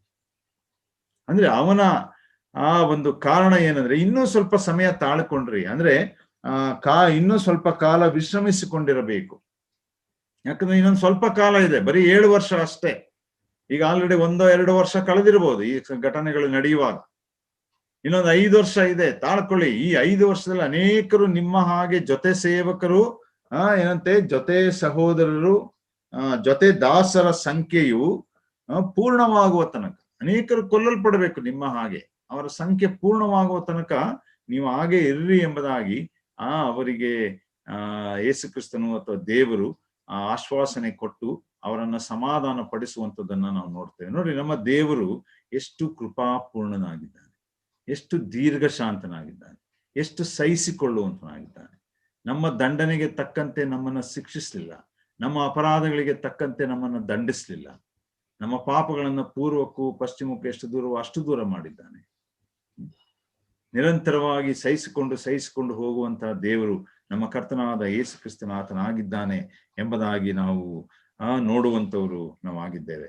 ಅನಂತರ ಇಲ್ಲಿ ಈ ಪ್ರಾರ್ಥನೆಯ ಮುಖಾಂತರ ನಾವು ನೋಡುವಾಗ ಏನಂದ್ರೆ, ಈ ಒಂದು ಹುತಾತ್ಮರ ಪ್ರಾರ್ಥನೆ ಒಂದು ನೆರವೇರಿಸಲ್ಪಡುವಂತ ಸಮಯ ಬರುವಾಗ ಸಂಕಟ ಮಹಾಸಂಕಟ ಕಾಲ ಅಂತ್ಯವಾಗ್ತದೆ, ಇನ್ನೊಂದು ಹೊಸ ಯುಗ ಪ್ರಾರಂಭವಾಗ್ತದೆ. ಯಾವುದು ಎಂದಾಗ ಹೇಳುವಾಗ 1000 ವರ್ಷ ಆಳ್ವಿಕೆಯ ಯುಗ, ಅದರ ಕುರಿತು ಸೂಚಿಸುವಂತ ರೀತಿಯಲ್ಲಿ ಈ ಮಾತುಗಳು ಕೊಡಲ್ಪಟ್ಟಿದೆ ಎಂಬುದಾಗಿ ನಾವು ನೋಡುವಂತವರಾಗಿದ್ದೇವೆ. ಮೂರನೇ ಸಂಗತಿ ಏನಂದ್ರೆ, ಅವರ ಪ್ರಾರ್ಥನೆಗೆ ಇರುವಂತಹ ಅರ್ಥ ಏನೆಂಬುದಾಗಿ ನೋಡುವಾಗ, ಅವರು ದೇವರು ಕೊಟ್ಟಂತ ಉತ್ತರದ ಮುಖಾಂತರ ಇನ್ನೂ ಅನೇಕರು ಕ್ರಿಸ್ತನಿಗಾಗಿ ರಕ್ತ ಸಾಕ್ಷಿಗಳಾಗಿ ಈ ಲೋಕದ ಮೇಲೆ ಪ್ರಾಣವನ್ನ ಕೊಡ್ಲಿಕ್ಕಿದ್ದಾರೆ ಎಂಬುದಾಗಿ ನಾವು ನೋಡುವಂತರಾಗಿದೆ.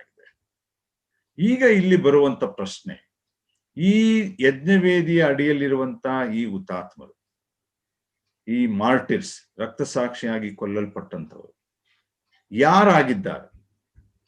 ಹಳೆಯ ಒಡಂಬಡಿಕೆಯ ಭಕ್ತರು ಇದರಲ್ಲಿದ್ದಾರ? ಒಂದು ವೇಳೆ ಹಳೆ ಒಡಂಬಡಿಕೆಯಲ್ಲಿ ರಕ್ತ ಸಾಕ್ಷಿಗಳಾಗಿ ಸತ್ತಂತವರು ಇದರಲ್ಲಿದ್ದಾರ? ಅಥವಾ ಸಭಾ ಕಾಲದಲ್ಲಿ ರಕ್ತ ಸಾಕ್ಷಿಗಳಾಗಿ ಸತ್ತಂತವರಿದ್ದಾರ? ಉದಾಹರಣೆಗೆ, ಸಭೆಯ ಕಾಲದಲ್ಲಿ ಅಪೋಸ್ತಲನಾದ ಯೋಹಾನನನ್ನ ಹೊರತುಪಡಿಸಿ ಇನ್ನು ಬಾಕಿ ಎಲ್ಲ 11 ಅಪೋಸ್ತಲರು ಕೂಡ ರಕ್ತ ಸಾಕ್ಷಿಯಾಗಿ ಸತ್ತರು ಎಂಬುದಾಗಿ ನಾವು ಚರಿತ್ರೆಯಲ್ಲಿ ನಾವು ನೋಡುವಂತರಾಗಿದ್ದೇವೆ. ಅನಂತರ ಸಭಾ ಚರಿತ್ರೆಯ ಸಮಯಗಳಲ್ಲಿ ಅನೇಕರು ರಕ್ತ ಸಾಕ್ಷಿಗಳಾಗಿ ಸತ್ತರು ಎಂಬುದಾಗಿ ನಾವು ನೋಡ್ತೇವೆ. ಕರ್ತನಾದ ಯೇಸು ಕ್ರಿಸ್ತನು 2ನೇ ಅಧ್ಯಾಯ 13-14ನೇ ವಚನದಲ್ಲಿ ಆತನು ಅಂತಿಪನು ಅನ್ನುವಂತ ಒಬ್ಬ ರಕ್ತ ಸಾಕ್ಷಿಯ ಕುರಿತು ಪರ್ಗಮ ಸಭೆಯನ್ನ ಕಲಿಸುವಾಗ ನಮಗೆ ತಿಳಿಸುವಂತವನಾಗಿದ್ದಾನೆ. ಸ್ಮಿರ್ನಾ ಸಭೆಯಲ್ಲಿ ಅನೇಕರು ರಕ್ತ ಸಾಕ್ಷಿಗಳಾಗಿ ಸತ್ತರು ಎಂಬುದಾಗಿ ಯೇಸು ಸ್ವಾಮಿ ಹೇಳುವಂತವನಾಗಿದ್ದಾನೆ. ಅನಂತರ ನಾವು ಸಭಾ ಚರಿತ್ರೆಯಲ್ಲಿ ನೋಡುವಾಗ ಪಾಲಿಕಾರ್ಪ್ ಅನ್ನುವಂಥವನು ರಕ್ತ ಸಾಕ್ಷಿಯಾಗಿ ಸತ್ತ, ಇಗ್ನೇಷಿಯಸ್ ಅನ್ನುವಂಥವನು ರಕ್ತ ಸಾಕ್ಷಿಯಾಗಿ ಸತ್ತ, ಐರೇನಿಯಸ್ ಅನ್ನುವಂಥವನು ರಕ್ತ ಸಾಕ್ಷಿಯಾಗಿ ಸತ್ತ, ಜೇರೋಮ್ ಅನ್ನುವಂಥವನು ರಕ್ತ ಸಾಕ್ಷಿಯಾಗಿ ಸತ್ತ. ಇನ್ನು ಎಷ್ಟು ಹೆಸರುಗಳು ಬೇಕು? ಜಾನ್ ವಿಕ್ಲಿಫ್ ಸತ್ತಿದ್ದಾರೆ, ಕ್ಯಾಲ್ವಿನ್ ಸತ್ತಿದ್ದಾರೆ. ಇವರೆಲ್ಲರೂ ಕೂಡ ರಕ್ತ ಸಾಕ್ಷಿಯಾಗಿ ಸತ್ತಂತವರು. ಎಷ್ಟು ವಿಶೇಷವಾದಂತ ರೀತಿಯಲ್ಲಿ ಹೀಗೆ ರಕ್ತ ಸಾಕ್ಷಿಗಳಾಗಿ ಸತ್ತಂತವ್ರು ಇರುವಾಗ ಅವರ ಆತ್ಮಗಳು ಈ ಗುಂಪಿನ ಮಧ್ಯದಲ್ಲಿ ಇದೆಯಾ ಅನ್ನುವಂಥದ್ದನ್ನ ನಾವು ತಿಳ್ಕೊಳ್ಳಬೇಕಾಗುವಂಥದ್ದಾಗಿರ್ತದೆ ಪ್ರಿಯರೇ. ನಾವು ಇದನ್ನು ನೋಡುವಾಗ ಒಂದು ಸತ್ಯತೆಯನ್ನು ಅರ್ಥ ಮಾಡಿಕೊಳ್ಳಬೇಕು. ಏನಂದ್ರೆ, ಇಲ್ಲಿ ಈ ಯಜ್ಞವೇದಿಯ ಅಡಿಯಲ್ಲಿ ಕಾಣುವಂತ ಈ ರಕ್ತ ಸಾಕ್ಷಿಗಳು ಅವರು ಸಂಕಟ ಮತ್ತು ಮಹಾಸಂಕಟ ಕಾಲಕ್ಕೆ ಸಂಬಂಧಪಟ್ಟವರು ಮಾತ್ರ.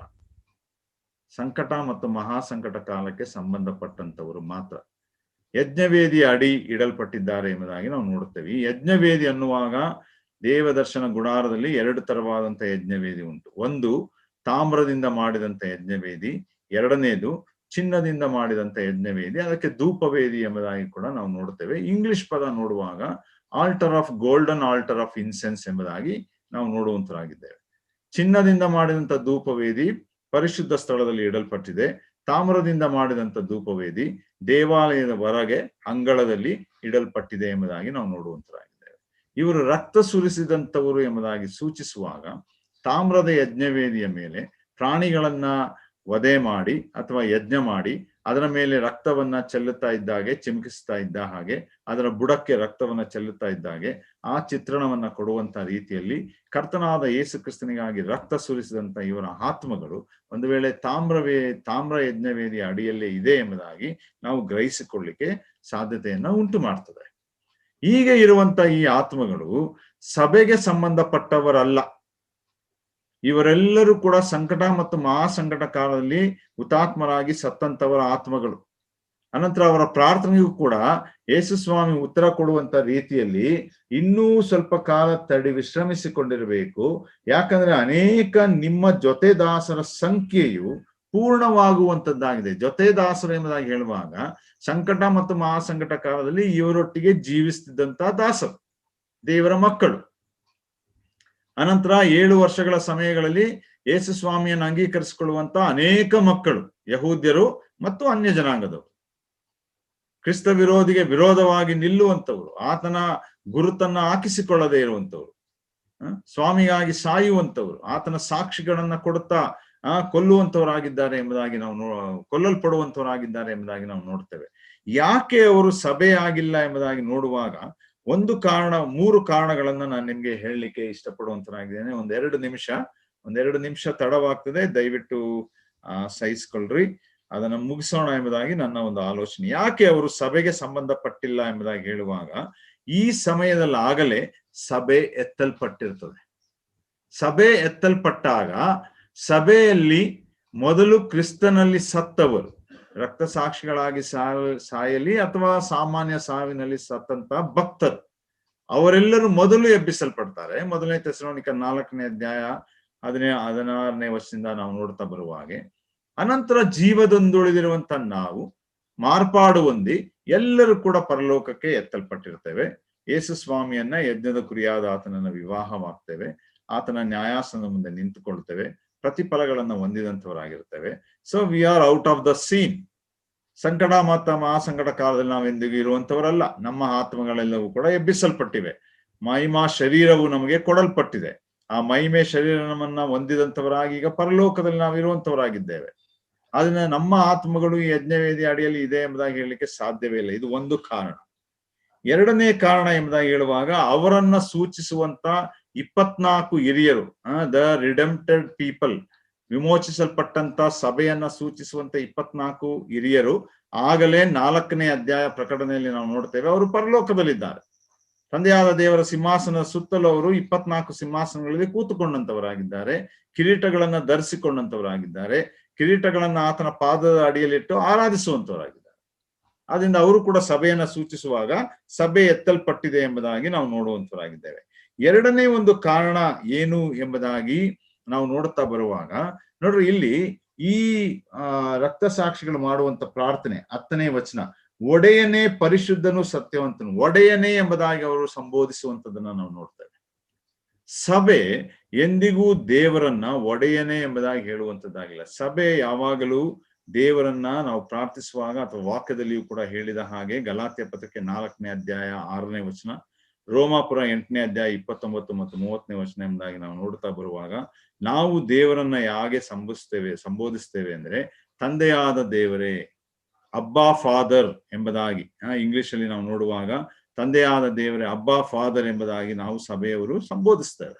ಆದ್ರೆ ಇವರ ಪ್ರಾರ್ಥನೆಯಲ್ಲಿ ನೋಡುವಾಗ ಒಡೆಯನೇ ಎಂಬುದಾಗಿ ಅವರು ಪ್ರಾರ್ಥನೆಯನ್ನ ಪ್ರಾರಂಭಿಸುವಂತದನ್ನ ನಾವು ನೋಡುವಂತರಾಗಿದೆ. ಮೂರನೇ ಸಂಗತಿ, ಇವರು ಪ್ರಾರ್ಥನೆ ಯಾವುದಕ್ಕೆ ಮಾಡ್ತಾ ಇದ್ದಾರೆ ಎಂಬುದಾಗಿ ಹೇಳುವಾಗ, ಪ್ರತೀಕಾರಕ್ಕಾಗಿ ಪ್ರಾರ್ಥನೆ ಮಾಡ್ತಾ ಇದ್ದಾರೆ. ಸಭೆಗೆ ಪ್ರತೀಕಾರ ಮಾಡ್ಲಿಕ್ಕಾಗಿ ಸಭೆಗೆ ಎಂದೂ ಕೂಡ ದೇವರು ಸ್ವಾತಂತ್ರ್ಯವನ್ನ ಕೊಟ್ಟಿಲ್ಲ. ನಮ್ಮ ಮೇಲೆ ಸಭಾಕಾಲದಲ್ಲಿ ಅನೇಕ ಭಕ್ತರ ಮೇಲೆ ನಾವು ನೋಡಿದ್ದೇವೆ, ಅನೇಕರು ರಕ್ತ ಸಾಕ್ಷಿಗಳಾಗಿ ಸತ್ತಿದ್ದಾರೆ. ಇನ್ನೂ ಎಷ್ಟು ಜನ ಸಾಯ್ತಾರೋ ಗೊತ್ತಿಲ್ಲ. ಒಂದು ವೇಳೆ ಅನೇಕರು ಹಿಂಸೆಗೆ ಒಳಪಡ್ತಾ ಇದ್ದಾರೆ, ಸಭೆಗಳು ಕೆಡವಲ್ಪಡ್ತಾ ಇದೆ, ಬೆಂಕಿಯಿಂದ ಸುಡಲ್ಪಟ್ಟಿದ್ದಾರೆ. ನಾವು ಒರಿಸ್ಸಾ ಅಲ್ಲಿ ಗ್ರಾಮ್ ಸ್ಟೈನ್ಸ್ ಮತ್ತು ಅವರ 2 ಮಕ್ಕಳನ್ನ ನೋಡುವಾಗ ಇನ್ನು ಅನೇಕರು ಆ ರೀತಿಯಾಗಿ ಕೊಲ್ಲಲ್ಪಟ್ಟಿರುವುದನ್ನ ನಾವು ನೋಡ್ತೇವೆ. ಎಲ್ಲೂ ಕೂಡ ಸಭೆಗೆ ದೇವರ ವಾಕ್ಯದಲ್ಲಿ ಪ್ರತಿಕಾರವನ್ನ ಸಲ್ಲಿಸುವ ಹಾಗೆ ಪ್ರಾರ್ಥನೆ ಮಾಡುವಂತ ಅವಕಾಶವನ್ನ, ಹಕ್ಕನ್ನ ದೇವರು ನಮಗೆ ಕೊಟ್ಟಿಲ್ಲ. ಯಾಕಂದ್ರೆ ಸಭಾಕಾಲದ, ಕೃಪಾಕಾಲದ ಸುವಾರ್ತೆಯೇ ಬೇರೆ, ಸಂಕಟ ಮತ್ತು ಮಹಾಸಂಕಟ ಕಾಲದ ಸುವಾರ್ತೆಯೇ ಬೇರೆ. ಆದ್ರಿಂದ ಇಲ್ಲಿ ಇವರು ಪ್ರತಿಕಾರಕ್ಕಾಗಿ ಕೇಳ್ತಾ ಇದ್ದಾರೆ. ಆದ್ರೆ ನಾವು ಯಾವ ರೀತಿ ಕೇಳ್ತೀವಿ ಅಂದ್ರೆ, ಒಂದು ವೇಳೆ ಸ್ಟೆಫನನ್ನ ಕಲ್ಲಿಂದ ಹೊಡೆದು ಕೊಲ್ಲಲ್ಪಟ್ಟಾಗ ಸಭೆಯನ್ನ ಸೂಚಿಸುವಂತ ಸ್ಟೆಫನನ್ನು ಮಾಡಿದಂತ ಪ್ರಾರ್ಥನೆ ಏನೆಂದ್ರೆ, ಶಿಲುಬೆಯ ಮೇಲೆ ಯೇಸು ಸ್ವಾಮಿ ಮಾಡಿದಂತ ಪ್ರಾರ್ಥನೆಗೆ ಅನುಸಾರವಾಗಿಯೇ, ತಂದೆ ಇವರ ತಪ್ಪನ್ನ ಅವರ ಮೇಲೆ ಹಾಕಬೇಡ. ಪೌಲನು ಕೂಡ ಬರೀತಾ ಹೋಗ್ತಾನೆ, ನ್ಯಾಯ ತೀರ್ಪು ಮಾಡ್ಲಿಕ್ಕೆ ನಮಗೆ ಯಾರಿಗೂ ಅಧಿಕಾರ ಕೊಡಲ್ಪಟ್ಟಿಲ್ಲ, ಎಲ್ಲವನ್ನ ದೇವರು ತಾನೇ ಮಾಡುವಂತನಾಗಿರ್ತಾನೆ. ಯೇಸು ಸ್ವಾಮಿಯು ಕೂಡ ಹೇಳಿದ್ದಾನೆ, ನಿಮ್ಮ ವೈರಿಗಳನ್ನ ನೀವು ಪ್ರೀತಿಸಬೇಕೇ ಹೊರತು ಅವರ ಮೇಲೆ ಪ್ರತೀಕಾರ ಸಲ್ಲಿಸುವಂತ ಕಾರ್ಯವನ್ನ ನಾವು ಮಾಡಬಾರದು. ಒಂದು ವೇಳೆ ನಮ್ಮ ದೇಶದಲ್ಲಿ ಸುವಾರ್ತೆಗೂ ಸಭೆಗೂ ಅನೇಕ ಅಡ್ಡಿಗಳು ಈ ದಿನಮಾನಗಳಲ್ಲಿ ಬರ್ತಾ ಇದೆ, ನಾವು ಆ ವೈರಿಗಳಿಗಾಗಿ ಪ್ರಾರ್ಥಿಸ್ಬೇಕು. ಆ ವೈರಿಗಳು ಯೇಸು ಸ್ವಾಮಿಯನ್ನ, ಪ್ರೀತಿಯನ್ನ ಅರ್ಥ ಮಾಡಿಕೊಳ್ಳುವ ಹಾಗೆ ಪ್ರಾರ್ಥಿಸ್ಬೇಕು. ಅವರ ಮೇಲೆ ಪ್ರತೀಕಾರ ಬರಲಿ, ಅವರು ನಾಶವಾಗ್ಲಿ, ಅವರು ಹಾಳಾಗಿ ಹೋಗ್ಲಿ, ಈ ರೀತಿಯಾಗಿ ನಮ್ಮ ಪ್ರಾರ್ಥನೆಗಳು ಎಂದಿಗೂ ಅಲ್ಲ. ಅದು ಸಭೆಯ ಪ್ರಾರ್ಥನೆ ಅಲ್ಲ. ಆದ್ರಿಂದ ಈ 3 ಕಾರಣಗಳನ್ನು ನೋಡುವಾಗ ಈ ಹುತಾತ್ಮರಾದಂತಹ ಆತ್ಮಗಳು ಬೇರೆ ಯಾರೂ ಅಲ್ಲ, ಸಂಕಟ ಮತ್ತು ಮಹಾಸಂಕಟ ಕಾಲದಲ್ಲಿ ರಕ್ತ ಸಾಕ್ಷಿಗಳಾಗಿ ಸತ್ತಂತವರ ಆತ್ಮಗಳು ಎಂಬುದಾಗಿ ನಾವು ನೋಡುವಂತವರು ನಾವಾಗಿದ್ದೇವೆ. ದೇವರ ಚಿತ್ತವಾದ್ರೆ ಮುಂದಿನ ವಾರ ನಾವು 6ನೇ ಮುದ್ರೆ ಒಡೆಯುವಂಥದ್ದನ್ನ ನೋಡೋಣ. ಈಗ ಇಲ್ಲಿ ತನಕ ನೋಡಿದ್ದು 5ನೇ ಮುದ್ರೆ ಒಡೆಯಲ್ಪಟ್ಟಂಥದ್ದು. 6ನೇ ಮುದ್ರೆಯನ್ನ ಮುಂದಿನ ವಾರ ನೋಡುವಂತವರಾಗಿರೋಣ. ದೇವರು ಈ ವಾಕ್ಯಗಳನ್ನ ಆಶೀರ್ವದಿಸಲಿ.